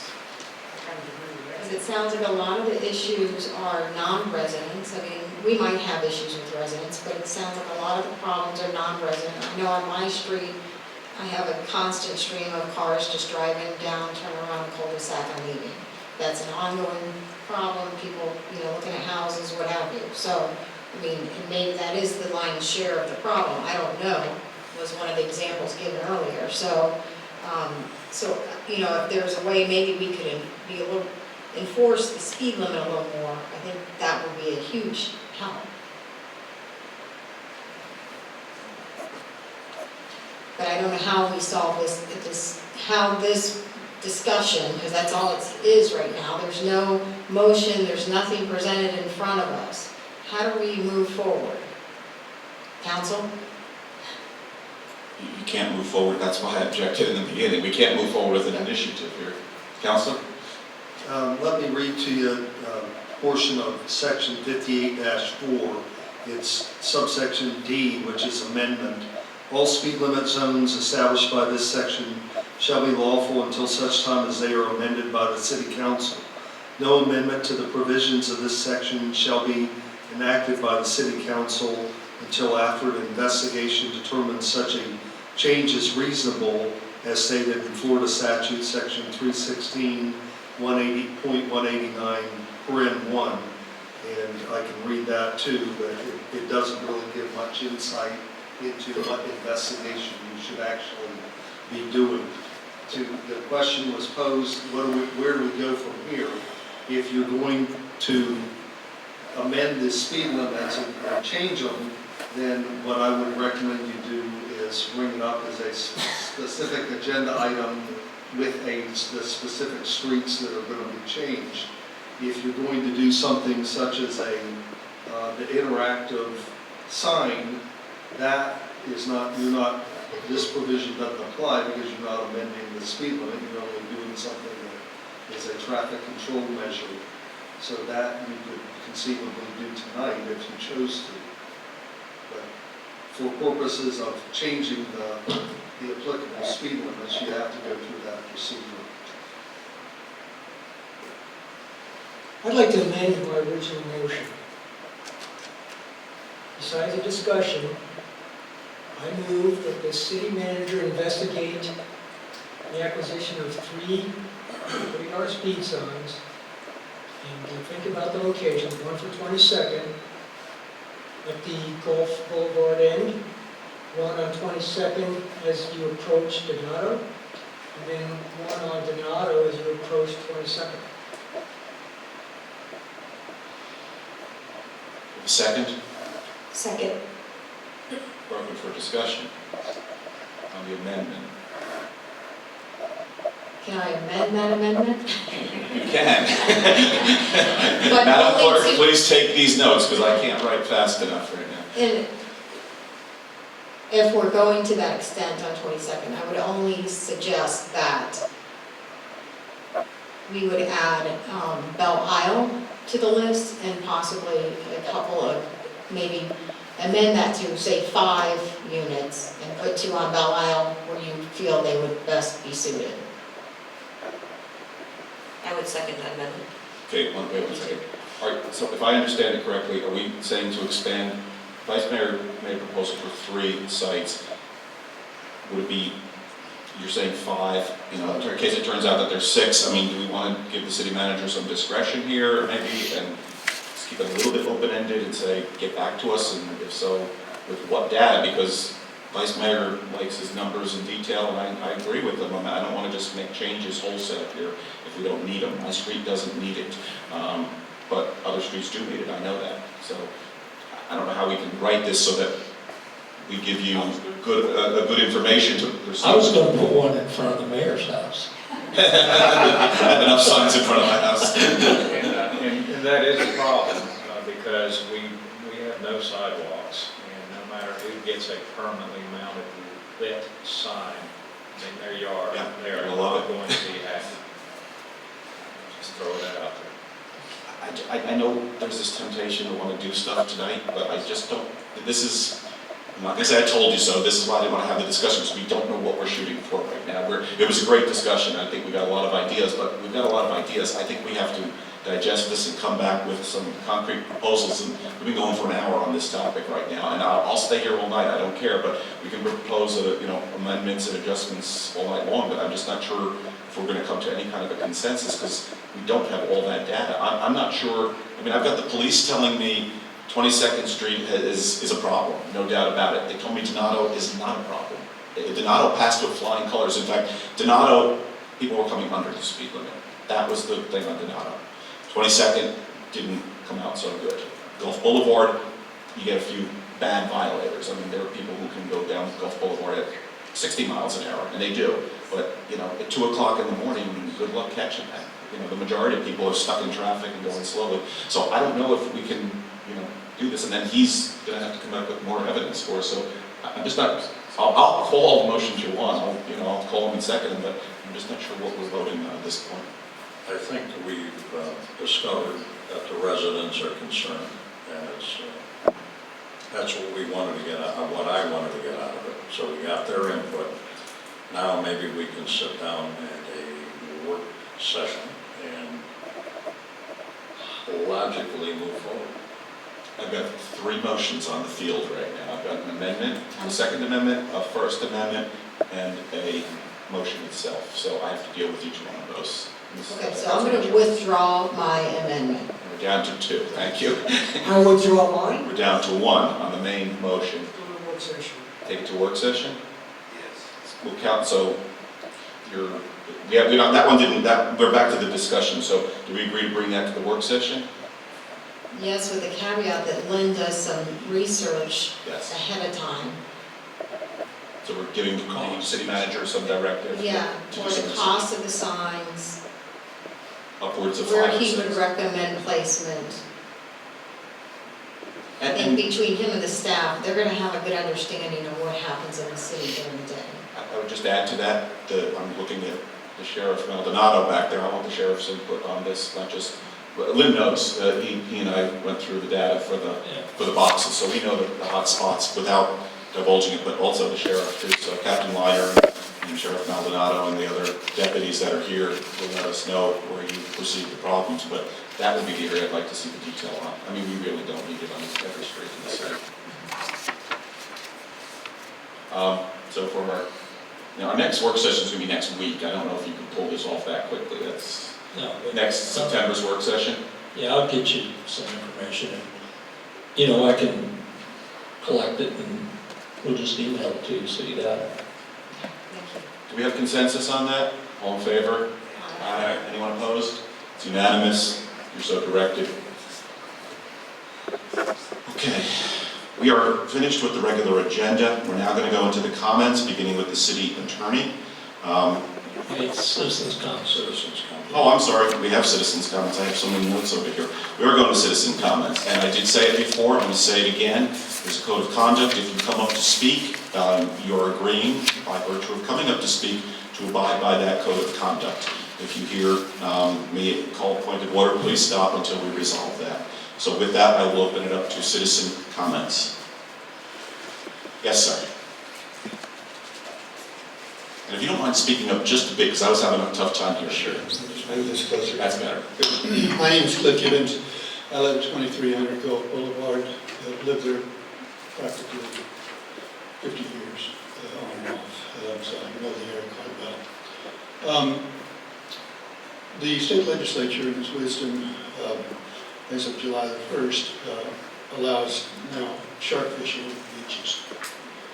And we had quite a situation in the run-up to 4th of July this year with 8 shark fishermen that showed up on July the 1st. These were not casual fishermen. These people came out with lots of big equipment, lots of animal parts for bait, boats to take the bait out into the water, concrete blocks to put the feeding of the sharks out in the water.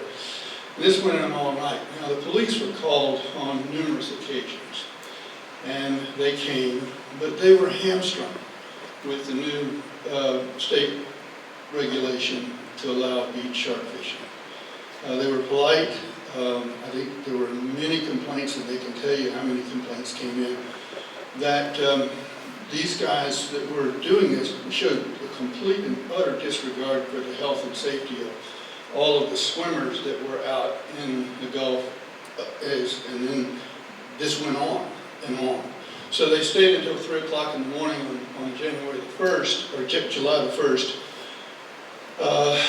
The news media became involved. NBC covered it extensively on the 2nd and ran all during the holidays with stories about these shark fishermen and the change in the statute. The police were really hamstrung. There's no local ordinance to be able to say anything. We've got state statute, we've got state regulations, and they were reaching out to try to figure out something. They went through the code trying to figure out what they could do. Our position as the people who were on the beach were saying, for goodness sakes, just use some common sense here. And so our former mayor and Councilman Leslie Montero was an eyewitness to all of this, and she spoke with the police as well on occasions. Well, this again happened on the 3rd, the run-up to 4th of July. the same crew shows up with the same approach in defiance of what happened on the first. The police came again. More and more calls poured in. There was a tremendous concern that right during the 4th of July holiday, that all the residue of the shark fishing was still there. The bait was still out there in concrete blocks. Matter of fact, Mayor Hang on one second. Council, do we have any objection to continuing and finishing up? No. No objection, please continue. I'll make this brief thing. What I'd like to do is have the authority to sit down with the city council and come up with something tangible that we can use as a discussion point in terms of an ordinance based on health, safety, and welfare, just to have some ability for the police to use common sense when this sort of thing happens. It's a very volatile, very dangerous situation. We haven't had the problem since then, but that doesn't mean it's not going to happen again. I won't speak for Mayor Notoriani, but what we ought to do is maybe look at the Council of Beaches and then see if we could do something uniformly across the board to give the police the authority to just engage in discussion with these people and to say, you know, we got to look at this a little bit more rationally than what the state legislature did. Thank you. Sir, just so you know, I know I have not seen you here before, we don't typically give you the results of what's going to happen, but understand something, and I ran on this and I've fulfilled this promise every single time. And when you bring up an issue like this, we are going to discuss that, we're going to get to the bottom of it. I don't know that we have a solution tonight, and I don't know that I'm going to provide you one. This is an issue that I know happened in the past here, and I don't know how much we're preempted by that state law, but we are going to put this on an agenda. If you'll let the clerk, Patty Gentry here, know how to reach you. We have some people coming back that we took care of the problems that they brought up last time. So we're going to look into this. This isn't a simple problem, and it's not a simple fix, is my understanding, just knowing what I know about the city from the past. The fisherman's right. The fishermen theoretically have the same rights as the swimmers, but you know, we don't want them chumming the waters when people are trying to swim. So I don't know what we're going to do about it, but we will do something, and we will get you back when we have some ideas. Thank you. Thank you. Patty, if you don't mind, and just, you know, if you'll just give your contact information so we can get you, because we don't have everybody's number, so. Mayor Notaro.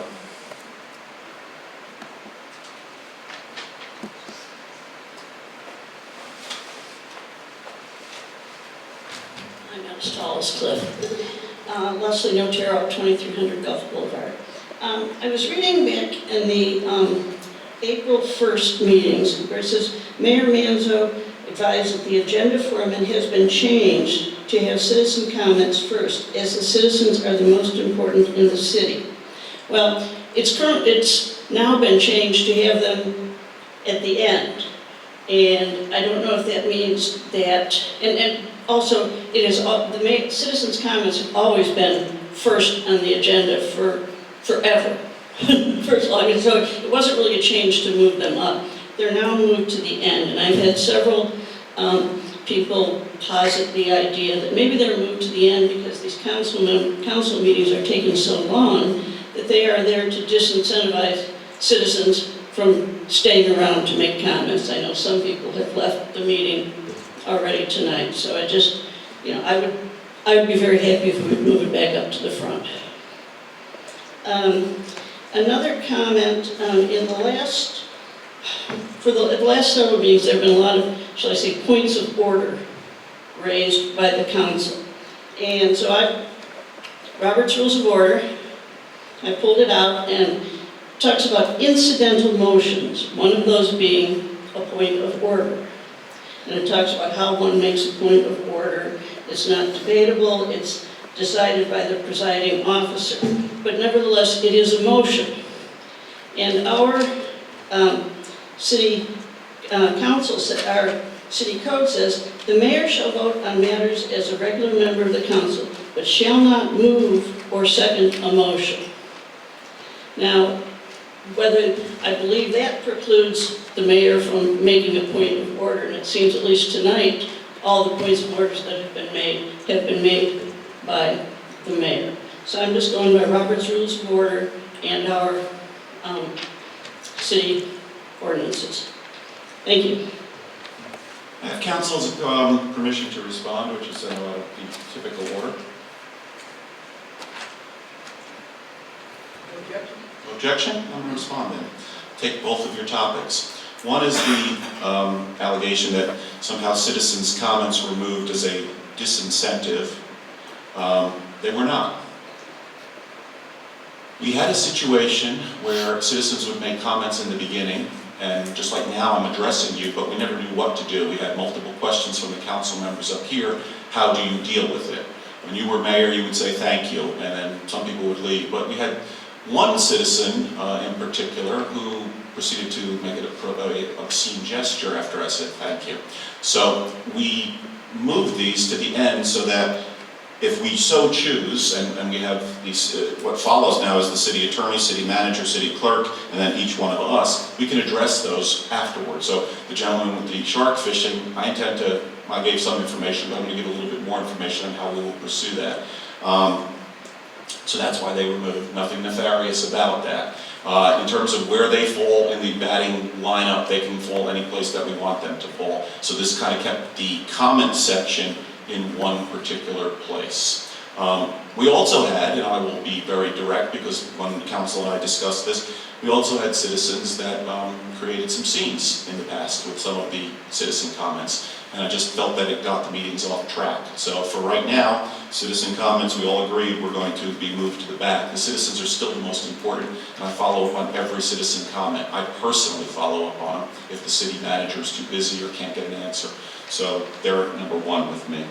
As for points of order, I disagree with your interpretation of the rules. I am in charge of this meeting, and I am allowed to make points of order, okay? If not, you completely neuter the mayor. And if that's what the ordinance says, and I have no doubt that we have poorly drafted ordinances, I've been harping on this since before the election, then the ordinance will change. I have every right to make a point of order. I don't have to sit here while people take control of a meeting and run it to wherever they want to make it. Every person on this committee, every person on this board or council has the right to make a point of order. If they make the point of order, I have to decide on it. If I make the point of order, I decide on it. Sometimes I will throw it open to them for decision. I'm just reading the city code that says the mayor shall not move or second the motion. That's a movement. I'm not moving something. A point of order We're having is a a discussion. motion. This is improper, and this is a point of order. We're not going to have a back and forth. I'm not making any motions. And by the way, whoever wrote that totally neuters the mayor. And I can tell you something. When we get to the city charter, when we get to the revision of ordinances with our new attorney, that's one of the first things I'm going to change. Because everybody up here is entitled to make a motion. And it even says that when the vice mayor steps in, if I'm out, he's allowed to make motions. So in essence, you make the mayor the weakest position in the entire city. What city does that?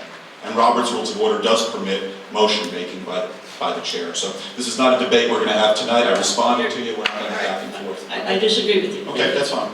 Attorneys always disagree. Any other citizen comments? Mr. Ilya.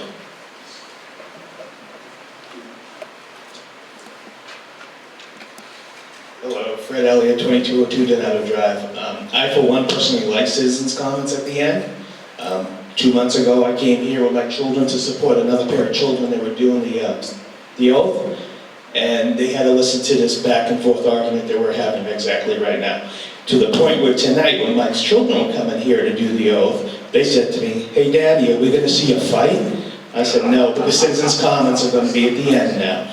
So, with all due respect to Ms. Notaro, I think citizens' comments should stay at the end. It keeps the citizens here to get them more involved in the agenda to begin with. And then if your comment is important enough to you, you will stay till the end of the meeting to make your comment. Thank you very much. That's all I have to say. Thank you, Mr. Ilya. Any other citizen comments? Are you wanting to speak? Yes, in reference to this, or? No, it's citizen comments. It's open floor.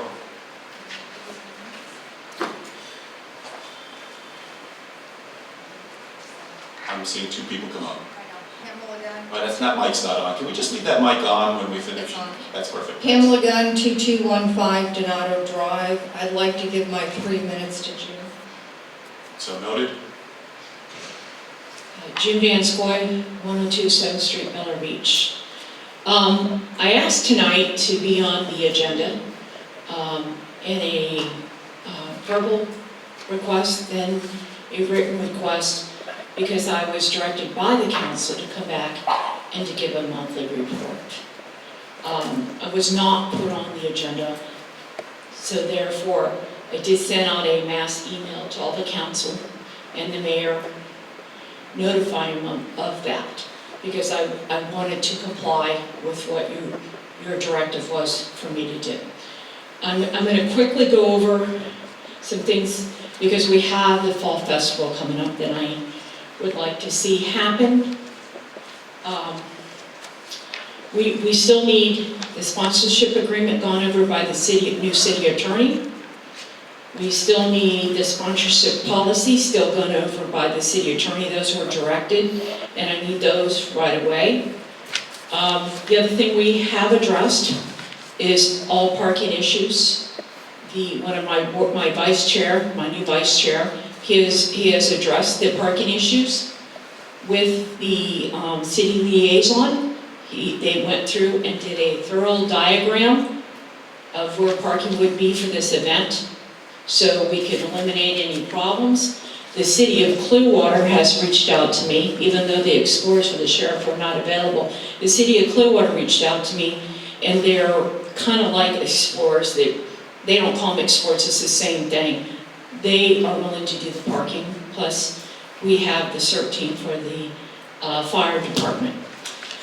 The other thing I wanted to address is that not only do we need those done, I've been requested by several businesses that are willing to sponsor that we need a copy of the W-9 from the city for them. So I'm requesting that the city manager give those as soon as possible to us as well. I'm sorry? Oh, you have it. Okay, Patty has it. Thank you. We've gone through, my board has gone through great lengths to make this happen. Everybody on our board is volunteers. And I just want to take a quick second to recognize my board. Two of my board members are here, Lisa Ilya and Burke Safran. They have been a great help, and they have worked very hard in trying to help make this happen for this city, okay? At the end of the day, this is an event for the city, not for our personal gain whatsoever. And I'm hoping that this city continues to not let there be any controversial items go on in reference to this, okay? The park board is a non-political board. I'm going to repeat that one more time. A non-political board. I've gotten some backlash. We aren't playing politics. At my board meeting, I have said to these people, we are all on the same level. I'm no better than you. Everything gets talked about just like we are all on the same level. We don't want any of the political stuff. We want to put on events for the city, and we want to help the city move forward. And that's all I have to say. Thank you. Thank you. Mayor, may I ask a couple questions? If we agree that you want to ask to Ms. Van Scoy? I think it's going to involve, yes, Ms. Van Scoy and city manager. Let me, do you have an objection to field questions, Ms. Van Scoy? As long as it doesn't go into. Come back here, please. As long as it doesn't go into long time, I'm sure. Absolutely. And if I don't, with I didn't all, hear your response. Do you have an objection to fielding questions? as long as the board is okay with, if I don't have the answer, then I'll come back with it. They're okay with me to come back with it, just like everybody else is given that opportunity. Is there any objection to having questions from the board towards Ms. Van Scoy? And I'm going to put a caveat on this. This is not going to be a set of interrogatories. This is a few questions. It's getting late, but I don't mind questions, and let's move this along. I'll be very brief. No, and it's not directed specifically to you, Ms. Councilwoman Shirley. Any objection? There being no objection, Councilwoman Shirley, you requested first. Okay, just a quick question. There were a few contracts that need to be reviewed. Have those been given to the city manager yet? The city manager slightly compiled them, and he was supposed to, he tried to get the other former city attorney to do them, review them, and get them back to me, and apparently that was not successful. So I sent out, because the new city attorney's email started August 1st, so I immediately, August 1st, the morning of August 1st, sent out a request to have that done. So those are in the review process currently? They were given to the city attorney last week, Okay, the new city attorney, okay. for his review. Understand, I just was, okay. Then, do you think there's a problem with getting this first event going? I mean, do you foresee, there was some apprehension as though you felt We've like you actually- weren't getting Wait, support? let her ask. Oh, I'm sorry. It almost seemed as though you felt you weren't getting the support you needed, so I just need to get that, I need to know what that apprehension was. Well, there's just been a lot of rumbling within the city about it, okay? And this would be just one big event we'd have once a year is what it would be. Otherwise, you've got a little car show out here, you got a little trick or treating, you got a Santa Claus coming into City Hall. I mean, one big event a year, that's it. And just so you know, we have exceeded the money that we needed for the event already. So it's already paid for. So the event's paid for with The event's sponsorship? paid for with sponsorship, correct. I think that's all I had questions, just wanted clarification. Yeah, I have no problem. comments and questions. Okay. First off, I have to direct a comment to our new city attorney. In no way, shape, or form is anything that she's saying, because I live with June, so I hear this constantly, what's going on in this thing, is any of this directed towards you. You have not missed the ball, hitting the ball at all on this thing. You just started 2 days ago, so this is not towards you. With that said, I'm not a happy camper right now, because we passed 7-0 on the July 1st board session here, council session, that calls for approval to begin work on the creation of a donation letter and a release letter. I want to make this clear, and I don't know where the problem is coming. Maybe it was with our outgoing attorney, maybe it was with the city, I don't know. But we need to get success, and not, we're working on it. There are at least 10 to 20 sponsors that are waiting for that letter so they can sign on to pay for this event. And at this point, it's starting to get a little long, okay? This needs to get resolved, and it needs to get resolved like this week. This is not a hard contract. I spoke with Attorney Riley this evening. I mean, this stuff is out there, okay? I can get you one in about 5 minutes from another organization, and he can too. He knows what he has to do on this. So, Mr. Riley, this is not directed at you. I'm a little annoyed that this wasn't done in 1 month. That's not acceptable. The next thing is, I've seen how hard you're working and how hard your board is. You had a 2.5-hour meeting the other night to work this thing out. There were 2 council members there. These 2 council members are at every one of these events. And I know Glenn Dunn would have been there had he been in town, but Marv Beam and myself are at every one of these meetings. So if people want to know how hard you're working and how much is going into this thing, they should come to the next meeting, which I think is next Monday at 5 o'clock, if I'm not mistaken. I will also say this event is going on. This board, this council voted that it go through. Wayne Ayers, who I see is in the audience, wrote a spectacular piece. It was so good, it got picked up by the Tampa Bay Times and splashed all over them. We got calls from the individuals that run the magazine here on the beach. They're just thrilled that Bel Air Beach is doing something. And a political opponent of mine, who did not support me in the election, said, quote, "It's about time, Bel Air Beach," okay? And I respect that mayor. It's the mayor of Indian Rocks. And she was totally behind us, as has been every mayor. I announced this to the Big C that we held this meeting here last week. This is the best thing that's happened in this city in a decade. We're going to go through with it, and we're going to put our best foot forward. So I urge everyone to work with this Parks and Recreation Board, because it's pretty obvious when you're not working with this Parks and Recreation Board. And if we have to call special council meetings, we'll do that to make sure this moves along. Please, I know you'll let me know, but make sure the city manager is well aware if you run into any difficulties with anybody. Thank you. Other council comments? Yes, I have a question. I'm curious whether not only the Parks and Rec Board, which you can't answer for the Board of Adjustments, but do you guys review and look at the strategic plan and set your values in line with those, the core values, et cetera, as your, as not your, but as Bel Air Beach Park and Rec Board? Have they looked at the strategic plan? Okay, as of now, we have not looked at this strategic plan, and here's the issue, because this was first and foremost. I did review some of the parks, just on safety issues. I know we have priorities within the city, and before we try to move anything forward, we need to address what the city recommends. Again, we are an advisory board. We cannot pass legislation. We can make recommendations.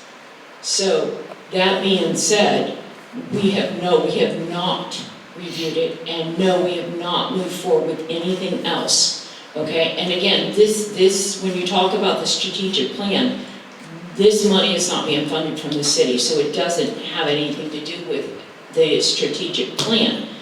But that being said, we did not, as a board, I want to address this as well, we have not discussed the grant in depth that's coming down the pike for the park. It doesn't mean that we're not for it, doesn't mean we're against it.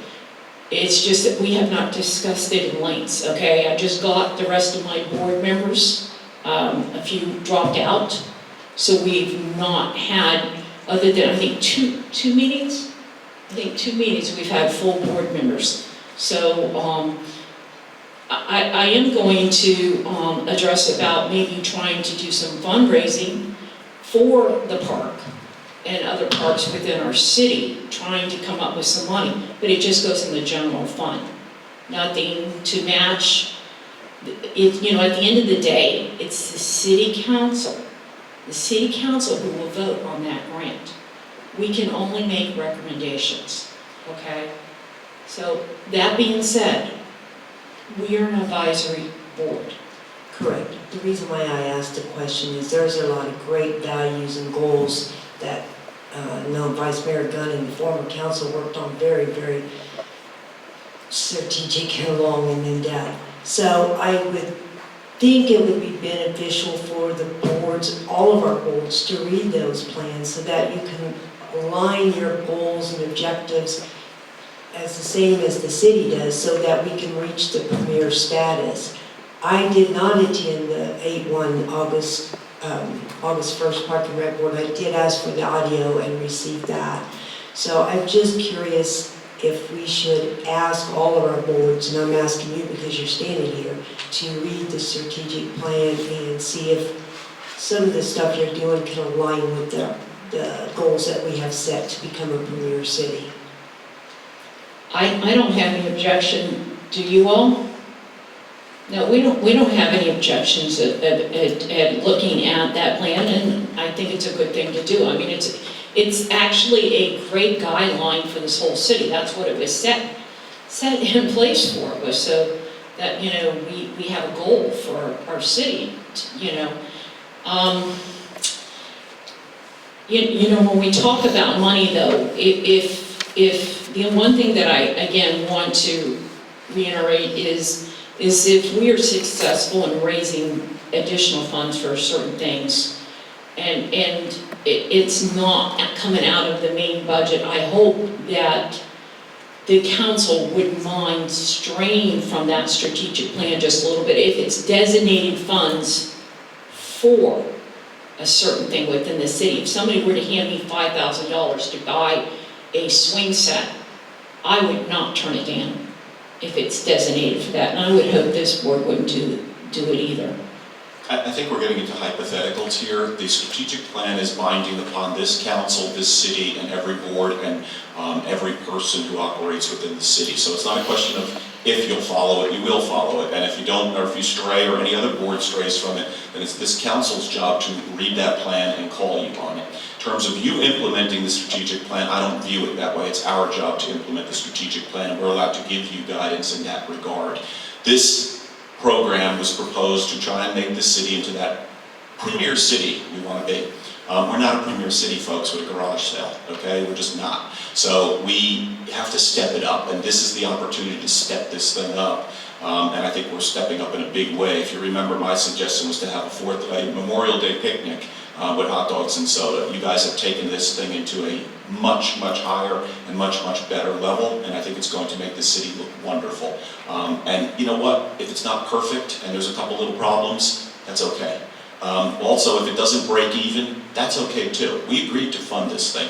We may never fund it again if it loses money, but we're funding it this time. But I know already you've got that money committed as long as we can get this contract. So it's not going to cost the city a nickel, and for people who say, don't do it, well, I'll see what Mr. Ayers writes about it after we get done, because he has been totally supportive of us, and I ask that everybody support us also on this. This is for the benefit of the city. We don't get anything out of this.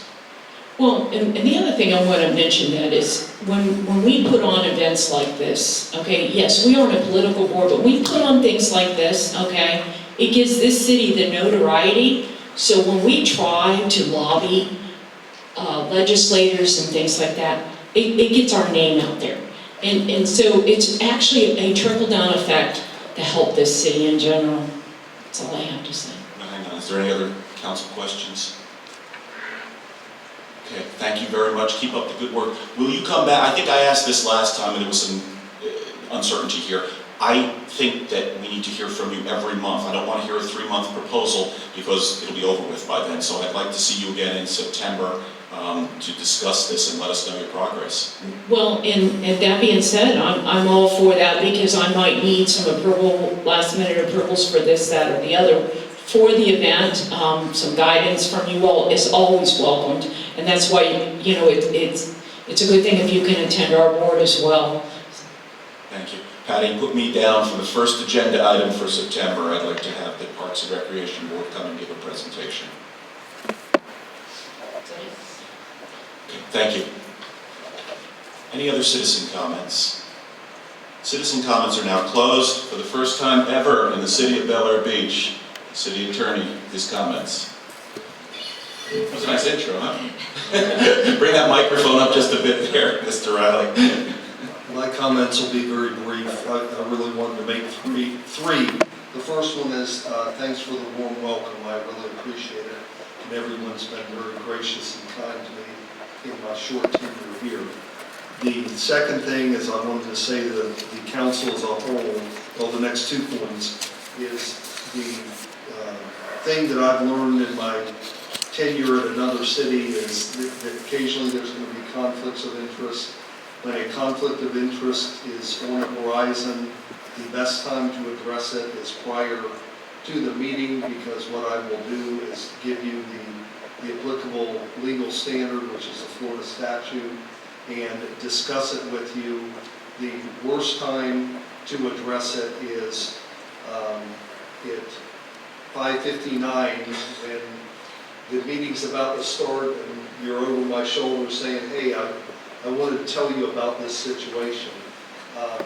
Inevitably, in any year, those will come up and we'll address them accordingly as they come up. But I do want to specifically make the request, if there's a conflict issue that you have a concern about, let's discuss that ahead of time. The other thing I wanted to say to the council as a whole, right out of the box, is I, a long time ago, learned that I don't have a lock on every legal answer that will ever be needed. And a long time ago, I learned there's no shame in saying I don't know the answer. What I will tell you immediately is what I will do to get the answer, and I will clarify what is the question. And occasionally, most of the time, I will say my gut feeling and the direction I will go is A, B, and C. But there are times, inevitably in any given year, where there will be something that a question will come up and I will not particularly want to address it in public for a specific reason. If there's a reason, I will be very blunt and tell you what it is. But, you know, occasionally there's something, for instance, a confidential issue that, you know, relates to some future event in the city that, you know, there's a reason not to discuss it in public. I won't. I've always been pretty good about addressing things as they come up. I inevitably will be asked questions that I'm not prepared for, not from the standpoint of being unprepared. I simply haven't looked at the statute that's relevant.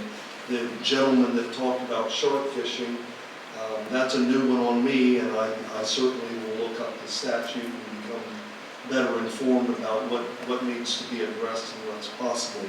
But I will tell the council I will be forthcoming with answers, and will try to be as responsive as I possibly can anytime that I'm asked a legal question.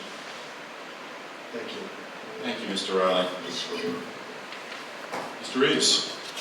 Mayor and Council, I've given you a stack of papers there. And it's just stuff we have to do. The first couple items are the flood management progress report and repetitive loss. Those are something to take with you. I don't need to get into a discussion about them. They're part of the CRS program. You've all gotten the emergency management plan, and there's a couple courses you need to take. And I've given you the list, and I got to commend Councilwoman Swope. She did it like the next day, so she must have at least read the book. It's very boring reading, but you know, at least that's done. But if you need some assistance, they're online, and I can help you get what you need to get. But there are 2 courses for emergency management, and elected officials typically take those 2 courses. I've given you a copy, not to do anything tonight. I've also shared it with the city attorney. This is something I received last Thursday from Nautical Watch and an attorney representing one of their owners, questioning parking fees that they supposedly got 15 years ago from one of our former police officers. The next thing is the stormwater fees. There's a process to do that, and I've given you a chapter out of the Florida Stormwater Association, and it basically goes through the legal ways to develop a stormwater utility. And once you read that, we'll come back to it later in a work session or what have you. And I think you'll find that it's, for the ones that went through the Bellevue Estates Island process, it's pretty similar to establish a stormwater fee. I've given you an update for the strategic plan about what the staff has done and what we've completed. And fresh off the press, the new employee handbook. There still is the personnel policy, which I'm just got, I think Thursday it was, and I haven't really spent a lot of time on it because the budget's the most important at this point. This will just give you an update on the strategic plan and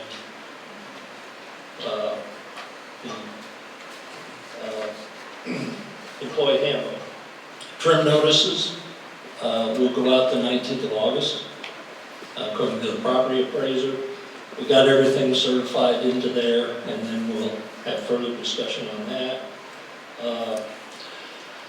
I know I've talked to you about the beach vegetation that's growing on the beach. We did get something back from DEP that we can remove it, but we have to remove it by hand. We can't do it mechanically. And what I'm talking about, there's I'll call it a strip. It's almost in the center of the beach, or it's not part of the dune. It's out in the middle if you've been down there and seen it. But so we're going to start the process of taking it out, but it will take some time since it's got to be hand work. And we'll move forward with that. And I'm planning a vacation the last week of August, so I'll be out of town that week. Well, and that's all I have, unless you have any questions for me. I do have a question for you. This weekend, coming back over the bridge, I saw a bunch of county workers putting up the suicide prevention sign along with the sidewalk signs.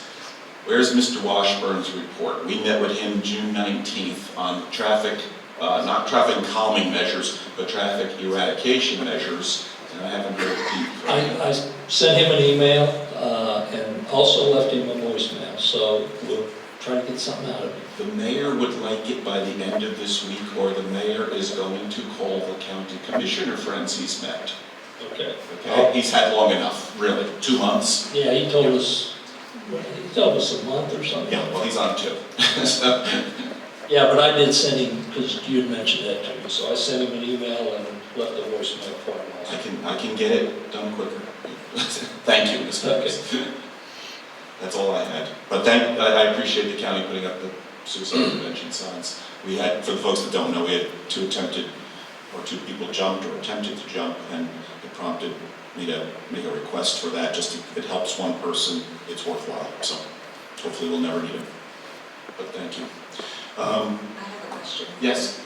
Do we have any update on that driveway issue on, was it 24th Street? The driver that was pulled up in the comments, the residents came up and commented. They obtained a permit, and I think it's done. I think it is done. Pretty sure it's done. Because I went and did the form inspection a week or so ago. The city has to do it, so. One other thing I forgot, I gave you the code enforcement.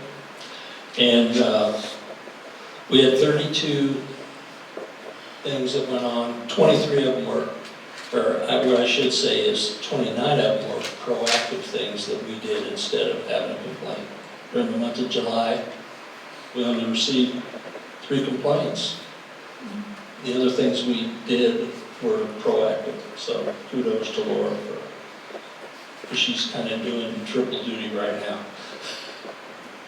You know, one thing I know you put these on our, just so everybody knows, the city manager will put the code reports on our table here when we come in, so you have about 30 seconds to look at it, but I do look at these later. I just scanned it quickly though. I haven't seen the last couple of months any issues, because I brought it up about pile unloading from Spieler and the other folks. That seems to have been completely taken care of. We hope so. Well, congratulations to whatever you've done. I don't see it here, and it was a big concern of mine, so good job. City clerk. Nothing. I'll hear something one of these times. Nothing, thank you. We have unfinished business. There were 2 items of unfinished business. One, they're the folks that had the issue on the driveway. Okay, they're not here, okay. That problem has been solved. City manager got on that, and last time I drove by, it looked like they were pouring concrete on that driveway. I thought it was going to be pavers, but either way, it's not dirt any longer. Problem solved. The residents came here, it was taken care of. Great job, Lynn and your crew. You got right on them. I see the gentleman who came for the Bel Air Beach Club. Do you want to come forward here?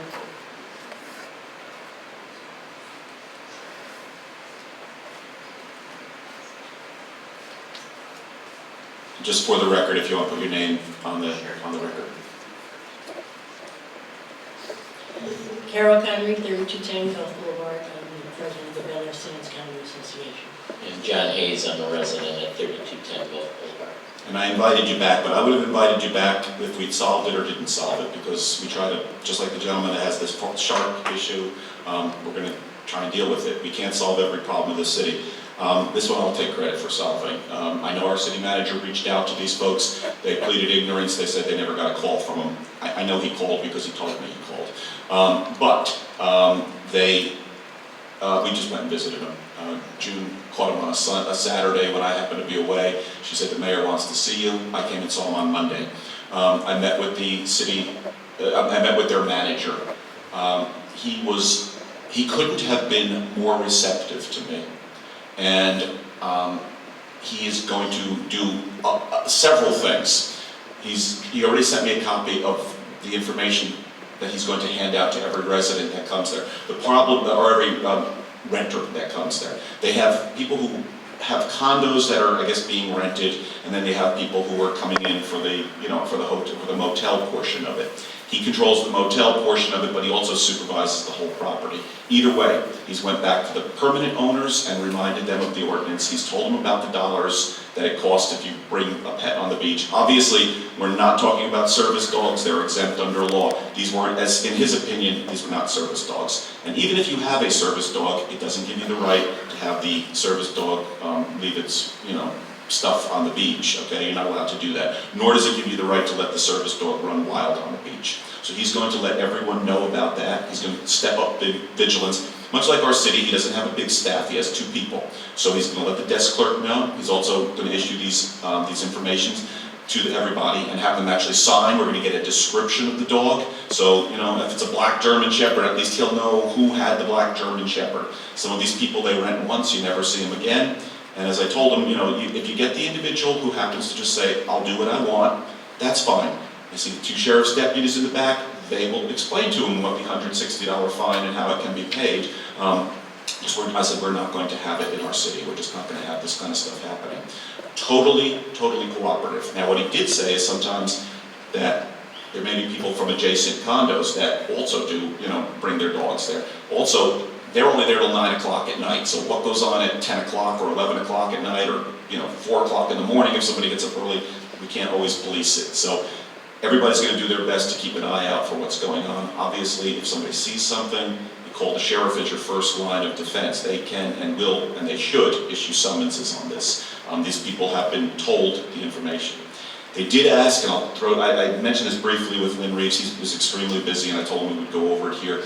They asked if the city would maybe furnish them, or at least get them as one of the signs that have the ordinances on that. I asked that at the July meeting. Yes. Absolutely. So I told him, I said, you might have to pay for that sign, but I would bring it back to the city manager. I don't see any real problem with doing that. At a minimum, he's going to put up the little dog with the little red arrow through it, no dogs on the beach, that type of thing. So there's already a sign there. It's a very nice sign. Yes. It says no pets on the beach. What does that mean? It really doesn't mean anything. Right. That's why I asked the last city council meeting if we could have an additional sign put on that same pole. Bel-Air Beach ordinance number so-and-so, whatever the fine amount is, 118, 160, that's going to smack people in the face. And we have them in our parks. When I visited them that morning, I took a look at some of our parks, and it says, pick up your dog waste, $75 fine. So, Mr. Reeves, to the extent... It's actually a $118 fine, and we put stickers on the signs already. Okay, good. Thank you. I want to just thank you, Mr. Mayor, and City Manager for going over there. Just thank you so much. That will help a great deal. One question though, do you remember the name of the individual that you met? I did, and you know what? His name is Nate. Nate, yeah, That's he's all I manager. need, because I meet with them all the time over there over maintenance issues between the 2 properties. He was unbelievably helpful. He's written to me 2 or 3 times already, and he wants to help, he wants to be a good neighbor, and that's wonderful because this was a good example of working together. As I mentioned to him, and I wasn't threatening him, but I said, look, if you don't want to work with us, that's okay. Then the 7 people up here, we'll just start passing legislation. I mean, we could do that too, and that's not the way we want to go about doing this. They're a good business, they're good neighbors, and he's totally supportive. My email appears on the city's site. I was the one who went over. I will go back over again, and I have this guy's direct line, direct card. They want to help us. So, if you see it coming from the motel, we can control it. Again, if somebody sneaks it in at 10 o'clock, there's nothing he can do about it, but he's on the lookout, and it's all because you came forward. So thank you very much for doing this, because I wouldn't have known this. I mean, I don't run around the city looking for all of this stuff, so Truly appreciate it. thank you for saying something, and we'll keep after it, and if it improves forever, good, and if not, you know how to get us, or pick up a line and call me, or write something, or tell the city manager here. We'll give you a report back. Thank you, I appreciate that. I don't want any samples, though. But thank you for coming forward. Thank you. So we took care of all the unfinished business, and now we go to city council comments. I forget what month we're on for it's odd or even. I'm just going to start down here, Councilwoman Aki. Always alphabetical. Well, no, we go reverse alphabetical on the odd months. It's always default. My brain is. Okay. I think we had a good meeting tonight with some good discussion. I loved all the citizen comments, so thank you guys for coming and participating, because that's what we're here for, to hear your views and act on them and help you guys out. So just, again, I'm very proud of this council. I think we work well together, and I hope, we continue to do that as we go. That's all. Thank you. Mr. Beam? I'll be gone for the next 3 weeks, so have fun. I didn't authorize this vacation. You have fun, have a good time. Dave Gaddis. First off, I'd like to apologize to my neighbors for not noticing the signs. Beyond that, don't say any more. You're correct. I'd like you guys to know that this council will come to some resolution on this topic. It's just a matter of finding something that meets everyone's, something that's not going to create a war between us and our neighbors. And it's very important that not only do we have the kids safe, but also that everyone gets along. So give us a little more time. We will get to the bottom of this. I'm sure we'll be able to work it out. So far, we've been able to work through just about anything. So with that, that's about all I've got tonight. Thank you. Councilmember Shirley? I just have a couple of things I want to talk about, and I know you guys have heard me talk about Harrison Avenue undergrounding, and Lynn has requested a binding cost from Duke Energy with that, with the expectation that that will arrive soon. I'm looking to the council because many of you on the council handle this undergrounding for Bellevue Isle Estates. And I'm asking what to expect, what's next, what should we be doing on Harrison while we're waiting for this binding cost estimate? And I think that's going to be a question for Glenn or Marv, if you can give me some direction, or Harrison Avenue residents some direction. Hang on one second. We don't normally do back and forth on this. I have no objection to it. Does anybody else have an objection? Either of you want to jump in? What to do? Get very friendly with all the neighbors. That would be a good thing. I think the best thing, the best experience I've had is wait until Lynn gets that binding contract so you can tell them kind of what the cost is going to be.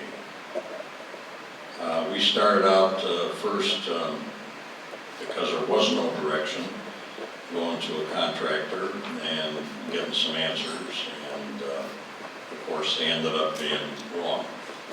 So you get a little bit of mud in your eye. So I think that's one of the first things that you need is kind of firm up what the cost is. And then let's see where it goes from there. But one of the things that helped us, the realization of the property value increase. It's going to happen. And you've got Belle Isle Avenue to compare. There's no doubt about it. Other than that, try to inform them to come over and look at a partial finished product in Bellevue Estates Island and let them see just what is the result. You know, you're going to have junction boxes, you're going to have transformers. Where they're going to be, it all depends on the designer. They have to know what's coming and where the equipment's going to be located. And we had a little bit of an argument going on. They wanted to put it on private property versus the easement. So I believe we fought that battle, and you should benefit from that. So the equipment will be on the easement. But the older homes is probably the biggest issue you're going to have because the wires are going to go from overhead to undergrounds. If they have a paver driveway or a pavered walkway or concrete in that area, there might be a slight amount of repair work that had to be done, they have to understand it. But I think going forward, it would behoove the older homes to have their meter boxes changed to the new before the project's initiated. This would tidy up what the site of the house would look at. It's something that we learned going forward. So that would be something to start with. Glenn? Yeah, I'll get you with a couple here.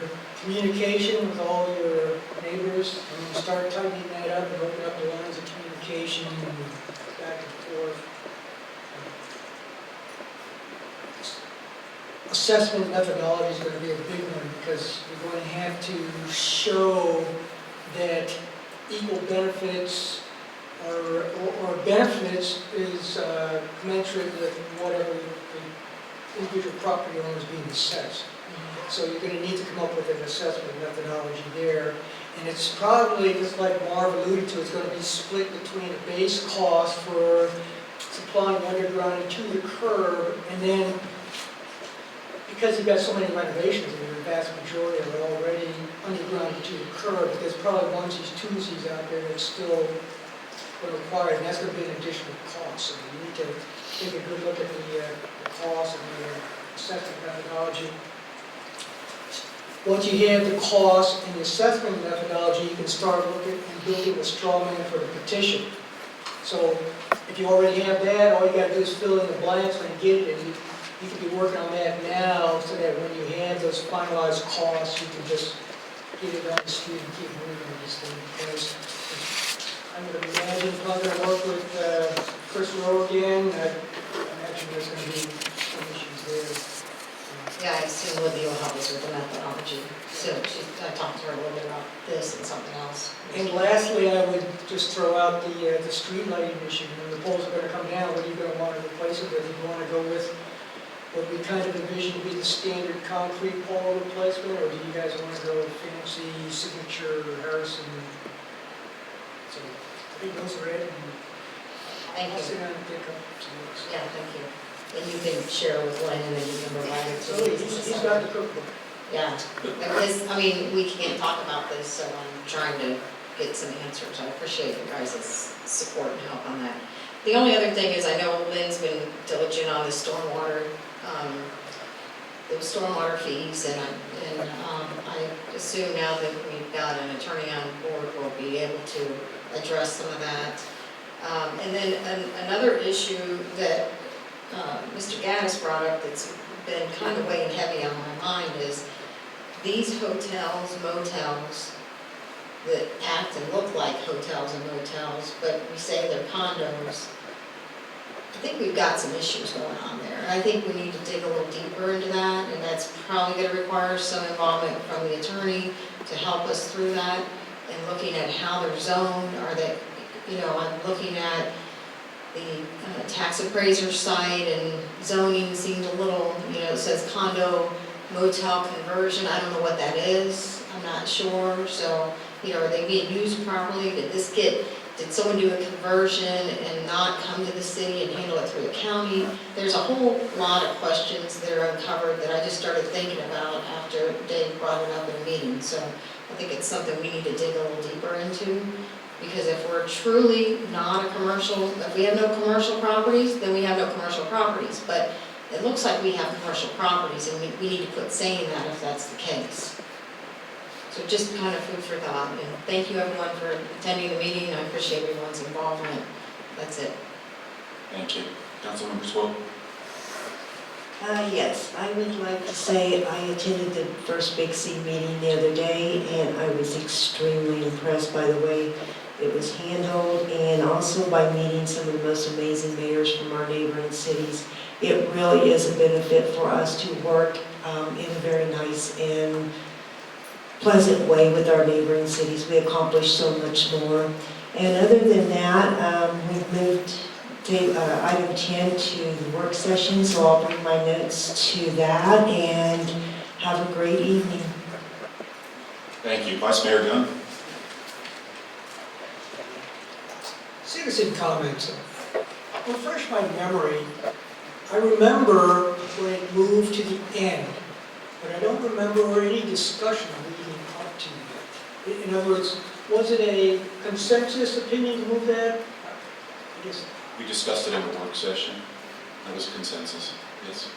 After the, let's not, I'm not gonna sugarcoat this. It was the behavior of certain citizens that prompted us to reconsider it.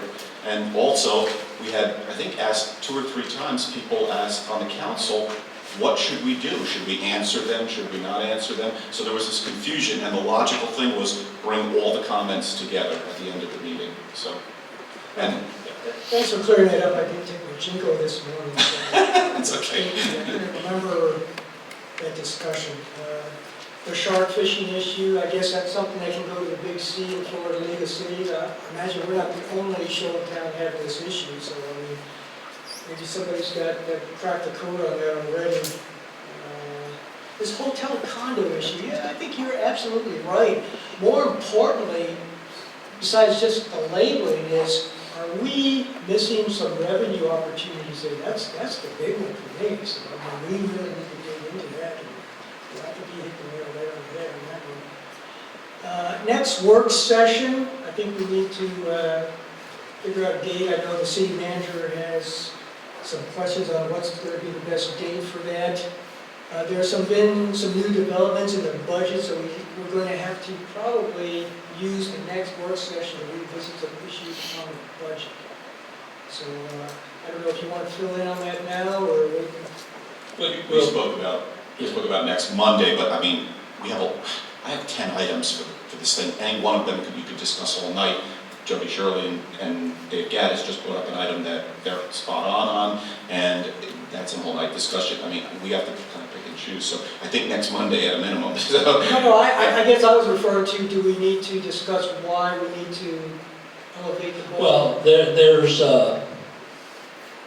in working through the numbers to do the tax things in the ad, we found a couple errors that we need to correct. So we need to discuss that a little further on what we're going to do with that. And I think the mayor and I talked a little bit about if it was possible to do it on Monday, next Monday. We also have a Parks Board meeting that night at 5 o'clock, so I would just ask if I'd want to attend that if I could, but maybe we start at 6:30, which I think works out for everybody anyway, but at least give me a chance to attend an hour and a half of that meeting. I'll circle back to that one in a second. The city manager was very diligent in picking up some errors in the budget numbers during the transition from our treasurer to our outsourcing of the budget stuff. So kudos to the city manager, and that'll be the hot topic for this next work session. So that's a consensus for Monday? I think so, given our schedule too. I mean, for me, and I don't know about everyone else. Marv, you're not here, so. Call me up. Monday the 12th? Monday the 12th at 6:30? That's fine. It's got to be up to you guys. Glenn, you had said before that you were going to, you had volunteered, which you should know from the military, never do, but you're going to be collecting the agenda items on that, or are we still getting them through the city manager? I thought you said you had asked to... Again, I'm making one of the jingle moments here. What I was trying to do is get a consensus of topics and priorities for the work session items. I mean, I will work diligently with the city manager, and we will flesh out a work session agenda and what priorities. Along those same lines for the work sessions, we've got the 1920 budget. We're going to come up with the more future discussions for traffic calming. Revisit the strategic plan to validate the key goals. With the strategic plan, there was a requirement to review it annually based on the change out with council members. So again, we kind of need to get back in there, and that is really a driver for how we prioritize the budget and set priorities.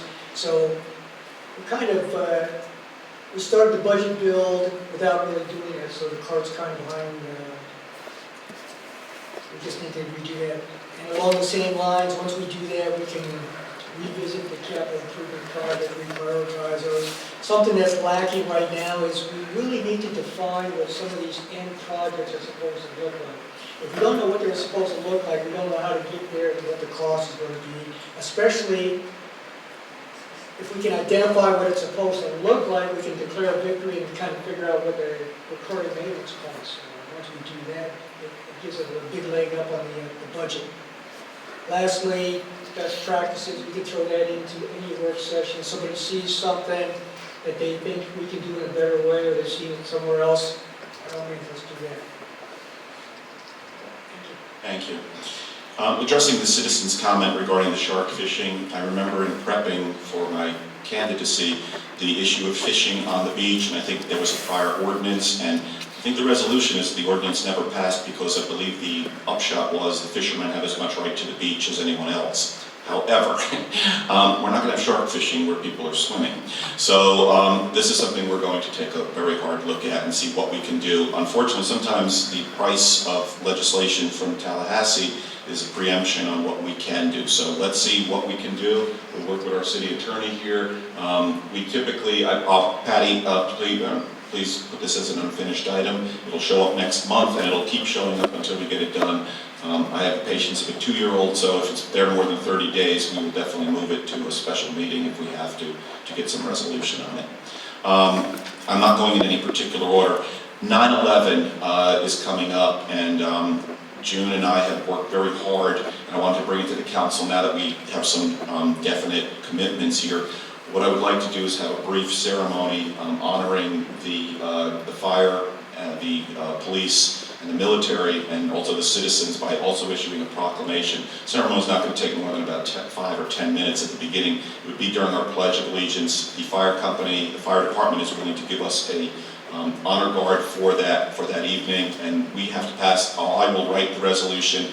I believe the president every year declares this a special day now. I forget what he calls it, but it's like Patriots Day or something like that. There's a special term for it. But they're willing to come here, and I would like to do something to honor them because sadly, I think there are people in the country that seem to have forgotten what happened that day. I'm very personally connected to it. My cousin was one of the people who, he was the guy who was in charge of cleaning that mess up. And I used to work there, and we lost 2 people from my church that day. One of them was a Port Authority policeman, so I don't want us to ever forget, and I want everybody in this country to know that we're behind the brave men and women who were first responders that day. So with council's permission, we will proceed forward with that. If anyone has any issues, I won't proceed forward and we can deal with it on Monday, but we do have to give these folks our commitment. So again, we're talking about a 5-10 minute presentation. Do I have everybody's blessing to move forward with that?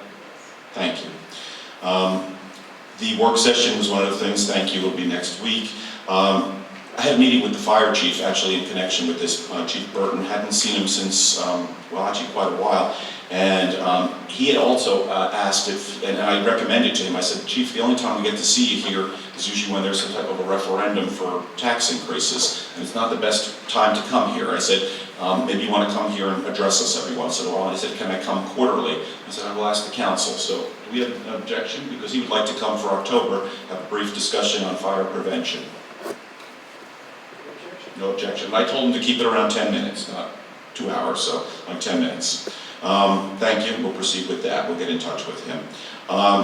We went to the Pinellas sewer system as invitees. I know it sounds like a terrible way to spend a vacation day or a hot sunny day in Florida. It was incredible. We have a group of people there that they gave us a full tour, and we have a group of people there that are very committed to getting the job done.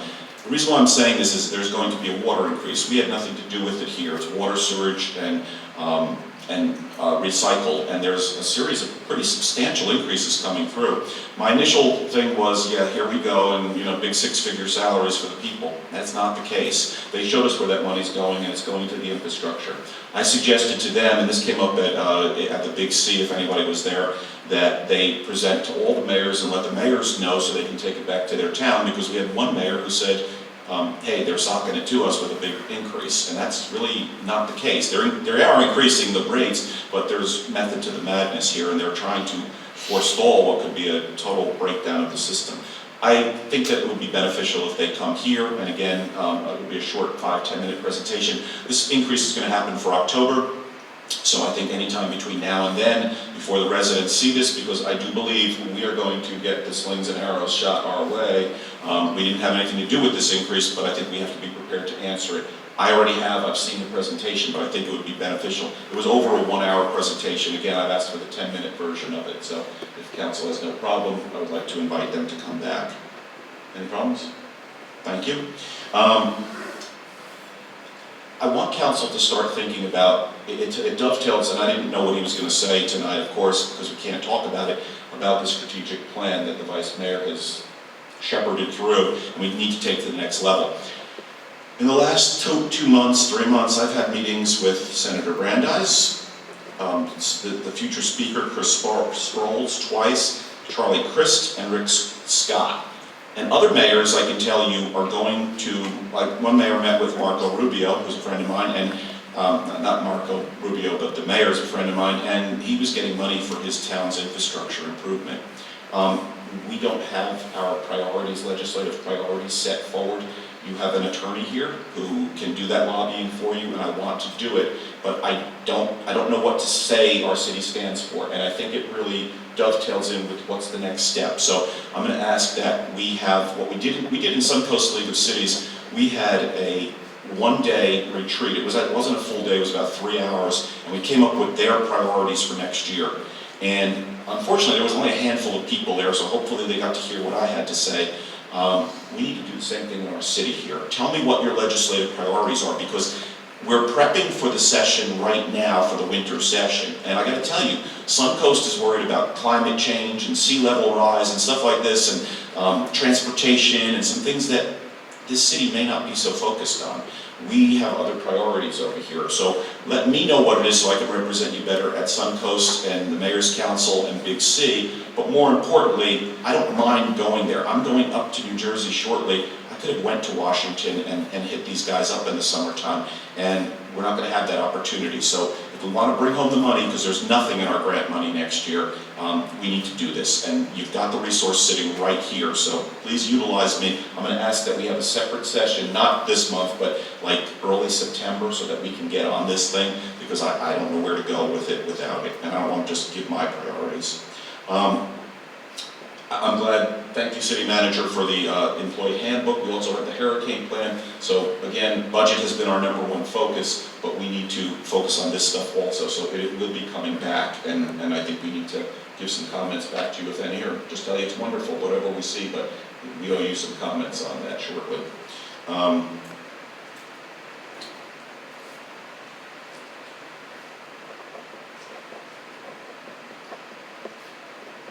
That was the major points that I had. I just think that, I will say, and I've said it to a lot of people, so I'll say it again, this council tackles the stuff that no one else wants to tackle.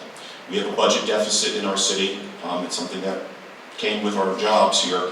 They're tapping the budget for $300,000 to $400,000 a year to do capital projects. We know we can't continue to do this, but if we wanted to be, quote, typical politicians, we could run out our terms and spend all of that money. But the next group of people that come in, they're going to get socked with that big issue, and they're going to have to raise taxes. And I'm not talking about a small tax increase, I'm talking about a big one. So the Finance Committee has been brought up. I want it to be, put it in for my agenda item. We need to get this Finance Committee. I've had people approach me on it. We need to get this Finance Committee going. I said already, this year we have no choice but to vote for this, to tap the piggy bank. The piggy bank won't last but 3 more years. We need to make the tough decisions. And if we need to think about selling assets, or we're talking about the hotels, I know they're short-term renting. There's all kinds of stuff going on over there, not the hotels, but the condo owners. There's maybe opportunity for revenue here. We need to exhaust every single revenue potential before I'm going to vote for any tax increases. And that's just me. I hope everyone would join me on that. So we need to do that. The other thing we need to do, and we need to start thinking about it now, I'm going to reach out to people personally, and every council member should do the same. We have a charter review committee coming up. It starts every 10 years, and it starts January 1st, begins with 2020. We need to do this, okay? Mayor Nutero came by and talked about our ordinances. We need to work on our ordinances, which are very poor in a lot of cases. This is a good example that she brought up this today, and who knows what they meant. We follow Robert's Rules of Order, we can't follow Robert's Rules of Order. It's all over the place. We have stuff that I talked about for months and years here, a year already. So we're gonna work on that with Mr. Riley, but again, this comes down to priorities of the council, how much time we wanna spend on this type of stuff. We need to square it away. We had the same issue with the, when we were hiring the attorneys, and we hadn't looked at a law that had been on the books for 5 years, so it's time to look at some of this stuff. Again, we make the tough decisions. My hat's off to this council. You have made some unbelievably good decisions and tackled the tough stuff, and we're just getting started, and we're gonna keep doing it. So I thank everyone for coming. Thanks for hanging out. It's been a long meeting. I was going good until we had those big discussions, so don't blame me on this one. And you're welcome to come to the work session next Monday. There's a Parks Board meeting that same night. With that, do I have a motion to adjourn? So moved. Second? Second. All in favor? Aye. Opposed? We stand adjourned. Thank you, ladies and gentlemen.